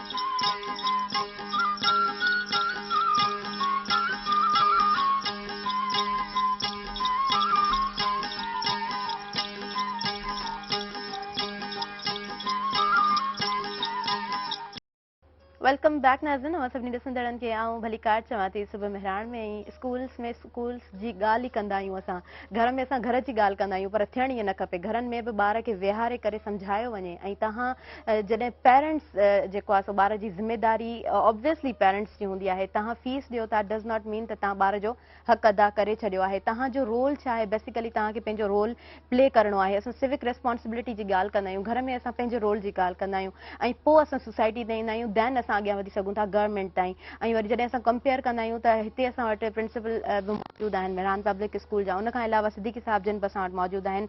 सो तनवीर सिद्दीकी साहब खां इहो पुछणु चाहींदमि कि आपके अपने रिव्यू थोड़े से अपने रिव्यू दें कि पाकिस्तान में अगर हम गवर्नमेंट की बात करते हैं तो इनिशिएट कहाँ से लिया जा सकता है, किस तरह तब्दीली आ सकती है। देखें, अब मैं इसको खुशनसीबी कहूँ या बदनसीबी कहूँ, जो भी कुछ कहें, कि इस वक्त हमारे पास पाकिस्तान में ना 30 से ज़्यादा लैंग्वेजेस बोली जाती हैं जो बड़ी बड़ी हैं, ठीक है। अच्छा, जो हमारी ऑब्जर्वेशन है, देखा है कि जहाँ पूरे मुल्क में एक ज़बान बोली जाती है उस मुल्क की तरक्की बहुत तेज़ है, वहाँ का मयार तालीम एजुकेशनल स्टैंडर्ड भी बहुत ज़्यादा है, सोच एक है, उनकी पैरामीटर्स एक है, मंजिल एक है, सब कुछ ठीक है। अब हमारे पाकिस्तान के अंदर इस वक्त जो है वो 30 से ज़्यादा ज़बानें हैं, ठीक है। तो अब ठीक है, इसको हम एक्सेप्ट करते हैं। तो अब सूरत हाल ये कि हम एक नेशन के तौर पर हमें जो है ना तमाम सूबों के लोगों को और बड़ी बड़ी जो लैंग्वेजेस हैं उनको सबको सामने रखकर जो है ना हमें बैठना पड़ेगा, क्योंकि अब पाकिस्तान के अलावा हमारे पास कोई और जो है ना ऑप्शन नहीं है। तो हमें कोशिश ये करनी चाहिए कि अब जो हो 70 सालों में 75 सालों में जो कुछ हो गया तो हो गया, लेकिन कम से कम अब हम आने वाला जो हमारा वक्त है, फ्यूचर है, हम उसमें एक ऐसी नस्ल तैयार करें कि जिसके अंदर हमें ज़्यादा से ज़्यादा जो है ना वो लोगों को एजुकेशन प्रोवाइड कर सकें। सही। ठीक है जी। अब उसके लिए हमें दोबारा से बैठना पड़ेगा, हमें सिलेबस ऐसा तैयार करना पड़ेगा, एग्जामिनेशन का जो वन नेशन वन हाँ, सिलेबस, वही बात। अब उस पर 3 लोगों ने तो एक्सेप्ट किया, जैसे बलूचिस्तान है, पंजाब, लेकिन हमारे सिंध के अंदर में अभी वो एक्सेप्ट नहीं हुआ, उसमें कुछ है प्रॉब्लम। जी। तो आप कुछ ऐसा फार्मूला लेके आए कि हमारा एग्जाम का तरीकेकार चेंज हो, सिलेबस चेंज हो, हमारा एग्जाम का जो टाइम पीरियड है वो चेंज हो जाए, सारा का सारा। कोई मुश्किल नहीं है। देखिए, हम अगर पास्ट पे अगर हम देखते रहेंगे ना तो नहीं है, बल्कि हम जो कुछ गलती हमसे हुई है हमको उसको महसूस करके आज बैठें और फ्यूचर की प्लानिंग करें। सही। हर चीज की पूरी दुनिया में हो रहा है, जाहिर है आपसे गलती हो गई तो ठीक है, हो गई, कोई मसले वाली है, लेकिन आगे उसको आप करेक्ट तो कर सकते हैं ना, जी, उसको सही बिल्कुल, रास्ते बिल्कुल। पे ला सकते हैं ना। तो इस तरह एजुकेशन, मैं समझता हूं कि पाकिस्तान का जो फ्यूचर है ना वो है ही एजुकेशन से। तो चले हम बाहर से, तो बाहर तो बहुत एडवांस हो चुका है ना, हम नहीं उसके लेवल पे आ सकते, लेकिन कम से कम जो हमारा जो तरीकेकार है पूरी दुनिया के अंदर, आपको मालूम होगा पूरी दुनिया के अंदर जो मस्जिद और मदरसा, यही जो है वो कॉलेज एंड चर्च, जो कैम्ब्रिज के अंदर हम देखते हैं ना सिस्टम, अंग्रेजों ने जो स्टार्ट किया वो स्पेन से लिया था उन्होंने। जी। तो हमारा तो अपना जो सिस्टम बड़ा स्ट्रांग है, मस्जिद और मदरसा। सही। चलो उसको एडवांस कर देते, हम दुनिया से अपने आप को कनेक्ट कर लेते, तो पूरी दुनिया में जो चीजें हो रही है अगर सब नहीं ला सकते तो कुछ तो लेके आए। जैसे हम कंप्यूटर इस्तेमाल करते हैं ना, तो अब कंप्यूटर की जो चीजें हैं वो दुनिया के अंदर बाहर मुल्कों में उनकी जो है क्वालिटी कुछ और है, हमारे पाकिस्तान में इतनी नहीं है। तो हम जो है वो कुछ चीजें वहां की भी ले लें, कुछ अपने यहाँ की ले लें, और एक ऐसा सिस्टम बनाए कि हम सारा लोगों को एजुकेटेड करें। अब फैसिलिटीज प्रोवाइड करनी है हमें। गांव के अंदर जाते हैं कभी तो देखें, वहां तो इमारत है लेकिन वहां बच्चे नहीं। भाई कहां गए बच्चे? जनाब टीचर नहीं आता। जब टीचर नहीं आता तो बच्चे नहीं आते। तो ये जिम्मेदारी हमको ना एक नेशन के तौर पर करनी पड़ेगी, और बैठना पड़ेगा तमाम लोगों को बाकायदा। इसके लिए हमें कॉन्फ्रेंसेस करनी पड़ेंगी कि हम इसका सॉल्यूशन कैसे निकालें। सही, on the wide range again हमें सोचना पड़ेगा, पूरा सिस्टम बनाना पड़ेगा, और फिर जो है स्टेक होल्डर्स की बात आती है, एंड देन इम्प्लीमेंटेशन की बात आती है, फिर आती है बात इदारों की, और फिर आती है बात पेरेंट्स की, बच्चों की, सारा सिस्टम अगेन हाँ रीन्यू सिस्टम इस तरह हो सकता है। अच्छा सर, तहां पंहिंजा रिव्यूज जो इन शॉर्ट त तहां छा था समझो? बस यही ॻाल्हि आहे, रीडिज़ाइन एंड रीथिंक। उनमें थींदो ईअं, जीअं वन नेशन वन सिलेबस जी ॻाल्हि कनि था। जी जी। असां वटि इस्लाम आयो मिडल ईस्ट खां, उनमें इहो हुयो त ॾाढ़ी रखरायो, मुछूं कटरायो, पर असांजो कल्चर छा आहे, मुछूं रखराए वेठा आहियूं, ॾाढ़ी कोन्हे का। असां इस्लाम खे क़बूल कयो, असां कल्चर उन्हनि जो क़बूल कोन कयो। Similarly Pakistan we love it, असांजो मुल्क आहे न, पर उनमें 4 नेशन्स रहनि थियूं। Definitely one nation one syllabus माना ही वरी वन यूनिट जी ॻाल्हि थींदी, दो इट्स नॉट एडमिनिस्ट्रेटिवली, पर academically it is one unit, जेको अॻिए बि जहिड़ो थी चुको आहे। इहो क़ाबिल क़बूल कोन्हे। उनमें कयो हुयो पंजाबी, उन्हनि जो पंहिंजो हिकिड़ो कल्चर आहे, उन्हनि जी पंहिंजी हिकिड़ी लैंग्वेज आहे, उहे सिंधी कोन पढ़ी सघंदा। Culture is an other thing, we are talking about language. ॾिसो न, लैंग्वेज खे तव्हां कारे कंदा, या त सिर्फ़ु उर्दू रखंदा ऐं इंग्लिश रखो, पोइ ॿियूं सभु कढो। इहो केरु क़बूल कंदो? कोन कंदा न। सभु पछतो वारा पछतो पढ़ंदा, बलोच बलोची पढ़ंदा, उनजो जेको बि पोइट्री आहे, जेको बि उनजो ॿियो कल्चर आहे, उहो काॾे उछलाईंदव। माण्हू कीअं क़बूल कंदा उनखे? असां लतीफ़ खे कीअं कढूं, सचल खे, बुले शाह खे, उनखे भाऊ खे, इनखे पंहिंजे ॿियनि खे, सचल सामी खे कीअं कढंदासीं? इन जे करे बाक़ी जेको बि सिस्टम आहे जेको हले थो, सिलेबस इज़ वेरी गुड, तमामु सुठा डिज़ाइन थियल आहिनि। इन्हनि खे थोरा वधीक कलरफुल करे ॿारनि खे, बचनि खे ॾियो किताब, ऐं थोरो इनखे कोर्सिस खे मिनिमाइज़ कनि। एक्स्ट्रा शॉर्ट ॾाढा घणा आहिनि जेके ॿारनि खे बर्डन आहे। न न, इवन सिलेबस में चैप्टर्स बि उन्हनि जा 19 चैप्टर तव्हां रखो था, छाजे लाइ? अननेसेसरी आहे। उन्हनि जा थोरा शॉर्ट कयो, ऐं ॿारनि खे सिलेबस, या जेकॾहिं हिकिड़ो ॿियो कमु कनि, ही इम्तिहान थियनि था न एनुअल, इन्हनि खे 6 महीने ते छो कोन था खणी वञनि? They should be terminal examination. 10 chapter आहिनि, 5 वठो हिकिड़े टर्म में, 5 ॿिए में वठो, त ॾिसो रिज़ल्ट्स तव्हांजो बहितर थियूं अचनि, चीटिंग ते कंट्रोल थींदो। ऐं जिथे चीटिंग थिए थी न, उतां जे एक्सटर्नल खे, इंटरनल खे, प्रिंसिपल खे दूर करे छॾियो। 6 महीना उन्हनि जी पघार बंदि कयो, ॿीहर कोन कराईंदा। त जेकॾहिं तव्हां ऑन द वाइड लेवल वञो था न, त होलिस्टिक तव्हां न थियो, तव्हां नंढे प्रॉब्लम खे न ॾिसो, तव्हां ऑन द मेजर लेवल तव्हां प्रॉब्लम खे ॾिसो। जेकॾहिं असां 4 जेको आहे प्रोविंसिस पाण में आहियूं, असां पाण में विढ़ंदा रहंदासीं, विढ़ण जी गुंजाइश ई कोन्हे। रीथिंक, रीडिज़ाइन ऐं प्यार मोहबत सां तव्हां ॿारनि खे पढ़ायो, ॿारनि खे ॾिसो न साईं ॻाल्हि कई ॿारनि खे तव्हां पनिश था कयो सही ॿार रिस्पॉन्सिबिलिटी वालदेन जी आहे ठीकु टीचर वटि त 6 कलाक आहिनि 18 कलाक त ॿारनि वटि आहे सही वालदेन वटि आहे न सोसाइटी में आहे न जी जी ॿार सॼो लर्न सोसाइटी खां थो करे ओके उन में वालदेन बिल्कुलु जो ईअं आहे। वॾे में वॾो कैरेक्टर आहे ऐं असां जेके ॿार असां वटि पहुचनि था उन्हनि खे असां पंहिंजो ओन कयूं जी त दे आर अवर ओन असां उन्हनि जी केयर कयूं त बाबा न सही, ठीकु आहे बिल्कुलु सही, तव्हांखे बिल्कुलु। ही करिणो आहे छो त मूंखे ख़बर आहे ऐं त हिते 30 साल पढ़ाईंदे थिया आहिनि जी, न ॿार वालदेन खां वधीक रिस्पेक्ट टीचर जी कंदो टीचर आहे जी कंदा बिल्कुलु यही सर बात। ईअं ई आहे ईअं ई आहे अच्छा सर पाण वरी बि टीचर्स ते थोरो ॻाल्हाए वठूं जीअं ॾिसो असां वटि स्टाफ आहे मौजूदु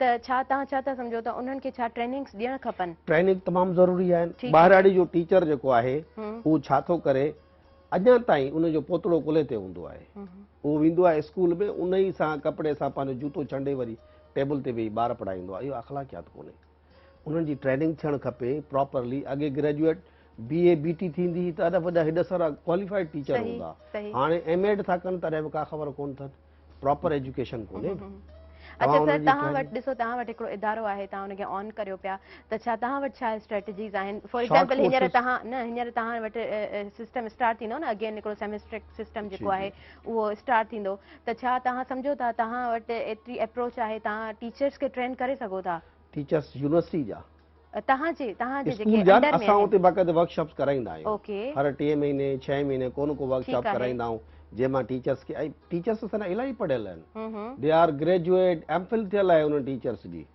असांजे टीचर्स जी न सैलरीज़ वधणु खपनि प्राइवेट स्कूल्स में 8,000 10,000 ईअं ॾिबा आहिनि छपे था सही इहा ठीकु त आहे माना दे आर किलिंग हा, नॉलेज ओके हा बिल्कुलु ईअं आहे ऐं बिहेवियरल मैनेजमेंट ते जेको आहे सो असल में टीचर्स खे ट्रेनिंग ॾिनी वञे त असां वटि जेके ॿार अचनि था त उन्हनि सां टीचर खे इन प्रॉपर वे कीअं बिहेव करणु घुरिजे अच्छा सर तव्हां त पंहिंजी ॻाल्हि कई त तव्हां कहिड़े तरीक़े सां पेपर ॾिना तव्हां जेको आहे सो चीटिंग जे माहौल में रही करे बि तव्हां उनखे रद्द कयो ऐं तव्हां जेको आहे सो 45 तव्हां चयो मार्क्स 46 जी 36 36 मार्क्स खणी करे तव्हां पास थिया असां तनवीर सिद्दीकी साहब जिन खां पुछंदासीं आपने अपने एग्जाम्स वो कैसे हिकिड़े दिए सब्जेक्ट में हो मैथमेटिक्स जी में जी ॿियनि में जी न जी हाँ जी ऐसा एक्सेप्ट करूँ था सो सर आपने अपने एग्जाम्स कैसे दिए अपनी स्टूडेंट लाइफ आपने कैसे गुजारी देखिए मैं कोई इतना अच्छा स्टूडेंट नहीं था ओके हाँ और मैट्रिक तक तो जो है वो ठीक था पढ़ने में उसके बाद मैट्रिक में आने के बाद मेरी पूरी तवज्जो जो है वो क्रिकेट की तरफ हो गई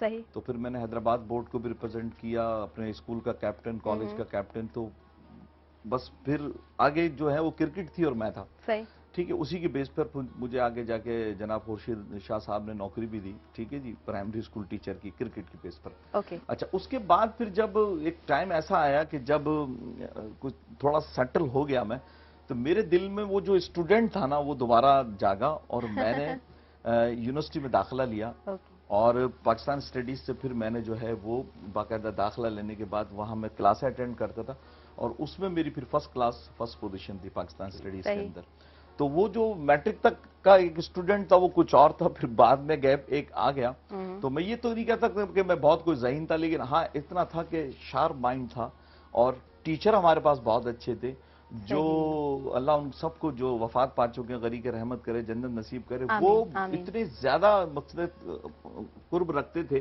कि वो परेशानी को जो ना होने नहीं देते थे सही तो ज़ाहिर स्टूडेंट तो सारे एक जैसे नहीं होते लेकिन हमारा जो एक टाइम पीरियड था बहुत अच्छा था असातिज़ा भी अच्छे थे माहौल भी बहुत अच्छा था और मैंने जो एमए जो किया ना तो वहां पर आने के बाद थोड़ा सा मुझे क्योंकि अब दिमाग का ब्रेन की कैपेसिटी बढ़ चुकी थी सही। थोड़ा सा माहौल बढ़ चुका था तो वो ये कि बस में मुझे मिडिल में ही रखे कोई ना मैं इतना अच्छा था ना इतना बुरा था मैं सही कभी चीटिंग की आपने नहीं चीटिंग मैट्रिक लेवल तक देखिए मैं अब यूनिवर्सिटी में तो वाकई एक तरीकेकार में यूनिवर्सिटी की मैं आपको बता रहा हूँ ठीक है कि वहाँ तो आप जो एक सेमेस्टर में मुख्तलिफ सब्जेक्ट है ना तो उसमें टीचर्स ने पढ़ा दिया बताया बहुत ठीक है जी लेकिन उसमें उसके बाद बता दिया करते थे कि एग्जाम के अंदर ये खास खास टॉपिक है तो उनको आउटलाइन जिसको हम कहते हाँ हैं ना उसको याद करना मुश्किल नहीं होता था सही उसके बाद फिर वो नकल मतलब इतनी लेवल थी कि वो सारी हाँ, चीजें हाँ ना। बंदा अंडरस्टैंड करे और फिर बिल्कुल बताते बहुत कुछ थे जी, वो जी, जी। लेकिन उसके बाद उसको शॉर्ट करके कहते थे कि एग्जाम इसमें से आएगा तो हाँ, उसको याद करना, सही। मेमोराइज कर लेना, उसको जो है ना मुश्किल नहीं होता था। अच्छा। वो बड़ा अच्छा तरीका था। ये होना चाहिए, इक्वेलिटी और इक्विटी पे हमें चलना चाहिए। कंहिं ॿार जो लेवल छा आहे, कंहिं ॿार जो घटि लेवल आहे, त असां वरी इक्विटी जे तरफ़ हाणे वधूं। सो हाणे इक्वेलिटी वारो फॉर्मूला पुराणो थी चुको आहे, इक्विटी वारे फॉर्मूला खे रखी करे पोइ ई पंहिंजे मैकेनिज़म खे वरी सेट कजे। अच्छा सर, पर मां सम्झंदी आहियां असां जेको न वाइड लेवल ते बिल्कुलु असांखे सोचणु खपे, हिकिड़ी रेंज आहे उन ते वधणु खपे, पर पोइ बि असां जंहिं लेवल ते आहियूं, जिथे असांखे पंहिंजी ज़िमेदारी सरअंजाम ॾियणी आहे, असां कोशिशि कयूं त भला ॿियो न वधीक न उन नंढे जेको आहे सिस्टम खे असां सुठो करे सघूं, ऐं उनखे सुठो करणु असांजो हिकिड़ो पंहिंजो फ़र्ज़ु बि आहे। बुनियादी असां पंहिंजो उनखे फ़र्ज़ु बि सम्झूं, असां पंहिंजी ज़िमेदारी बि सम्झूं, ऐं असांजी सचाई बि उते ई ख़बर पवे थी, ऐं हक़ लाल जो इंसानु पोइ ई खाए थो। अच्छा सर, हाणे थोरा शॉर्ट क्वेश्चन्स कयूं। तव्हां छा था सम्झो, ज़िंदगी छा आहे? जिंदगी गुजरने जो ॿियो नालो जिंदगी। ठीक, सर आप क्या समझते हैं ज़िंदगी क्या है? देखिए, मैं समझता हूँ कि ज़िंदगी हमें अल्लाह ताला ने दी है, और इमाम गज़ाली रहमतुल्लाह अलैह का एक कौल है, उन्होंने कहा कि ज़िंदगी जो है खुदा को जानने का नाम है, बिल्कुल। और जब आप खुदा को जानेंगे तो आपको पता लग जाएगा कि आपको दुनिया में क्यों भेजा गया है।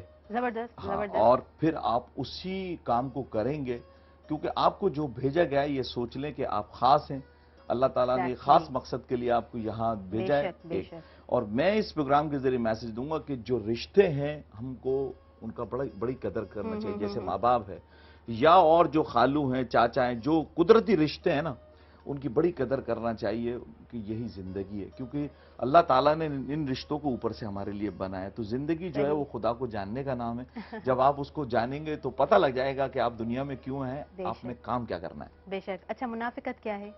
मुनाफिकत क्या है? मुनाफिकत तो ये है कि आजकल बस अल्लाह ताला बचाए कि किसी की बैक बाइटिंग पीछे से, या सही बात को गलत कह देना, या हालात के एहसास से आपसे अपने आप को मोल्ड कर लेना कि भाई गलत बात तो है, लेकिन ऐसा नहीं, ऐसा तो ये भी मुनाफिकत है। अच्छा आदमी वो होता है कि थोड़ा सा स्टैंड ले ले, देखे ना कि भाई अगर मामला उसके कुछ कहने से डेंजर हो रहे हैं, तो वो उसको ऐसे नहीं कि बिल्कुल साफ बच जाए, अपने आप को कहे जरूर, इसको कहते हैं ना हक की सदा जरूर लगाए कि ठीक है, लेकिन इसका अगर ऐसा हो जाता तो थोड़ा बेहतर है। सही, ताकि लड़ना भी हाइपोक्रेटिक बंदा ना हो, बस हाँ, बात ये है। अच्छा सर, डप छा हूंदो आहे?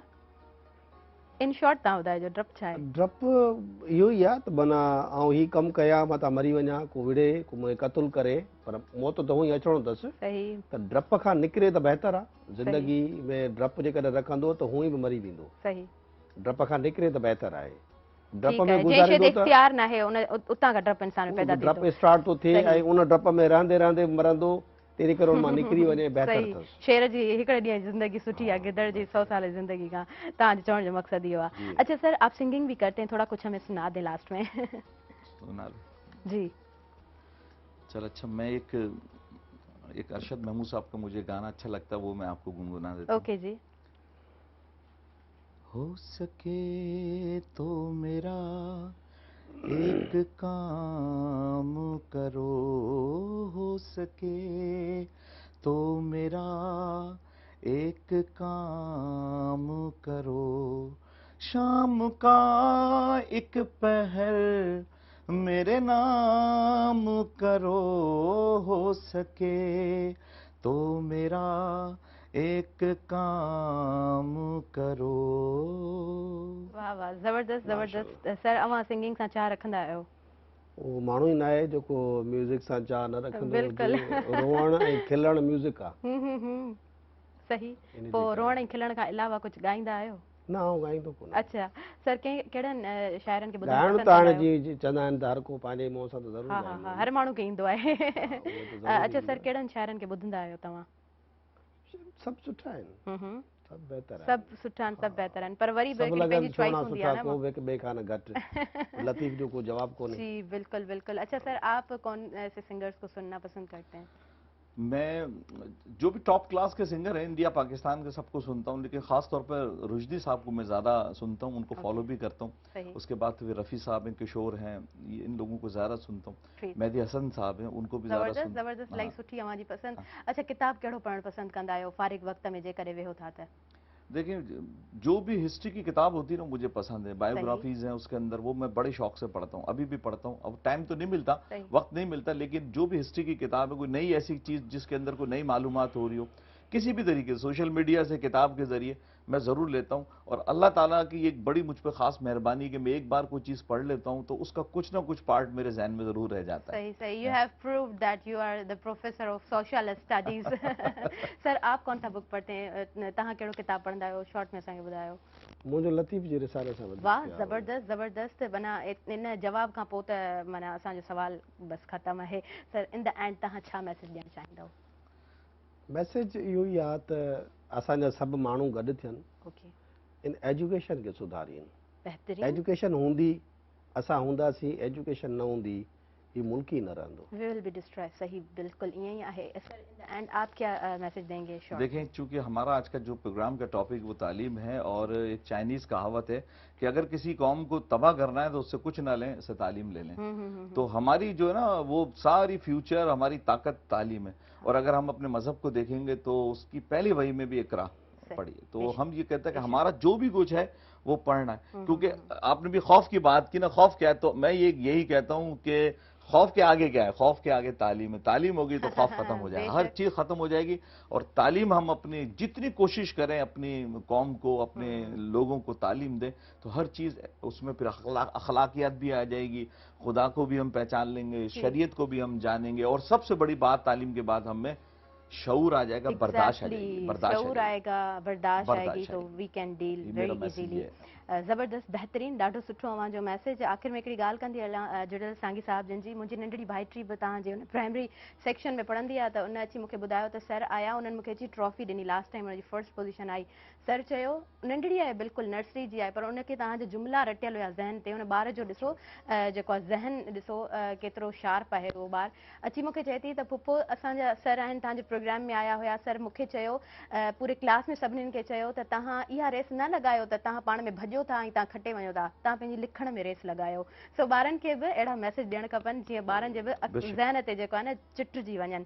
सो वेल सर, ऐं अव्हां ॿिन्हिनि आयल महिमाननि जे लाइ शुक्रगुज़ार आहियां जो अव्हां पंहिंजे क़ीमती वक़्त मां कुझु घड़ियूं कढियूं असांजे हिकिड़े सॾ ते अव्हां कही आयो सुबुह महिराण में। अव्हां जे हुजण सां असांजो प्रोग्राम ॾाढो ख़ूबसूरत रहियो।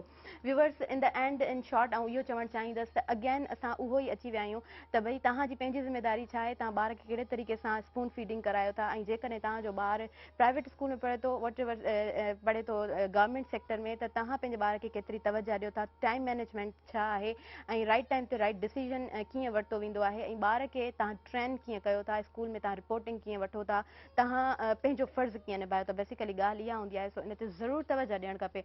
इनशाअल्लाह असां सुभाणे वरी हाज़िर थींदासीं कि नवां महिमान हूंदा, कि सुठा टॉपिक हूंदा, ऐं समूरी टीम सां इनशाअल्लाह आऊं हाज़िर थींदसि। हींअर मूंखे ऐं मुंहिंजी समूरी टीम खे ॾींदव इजाज़त। अल्लाह वाहे।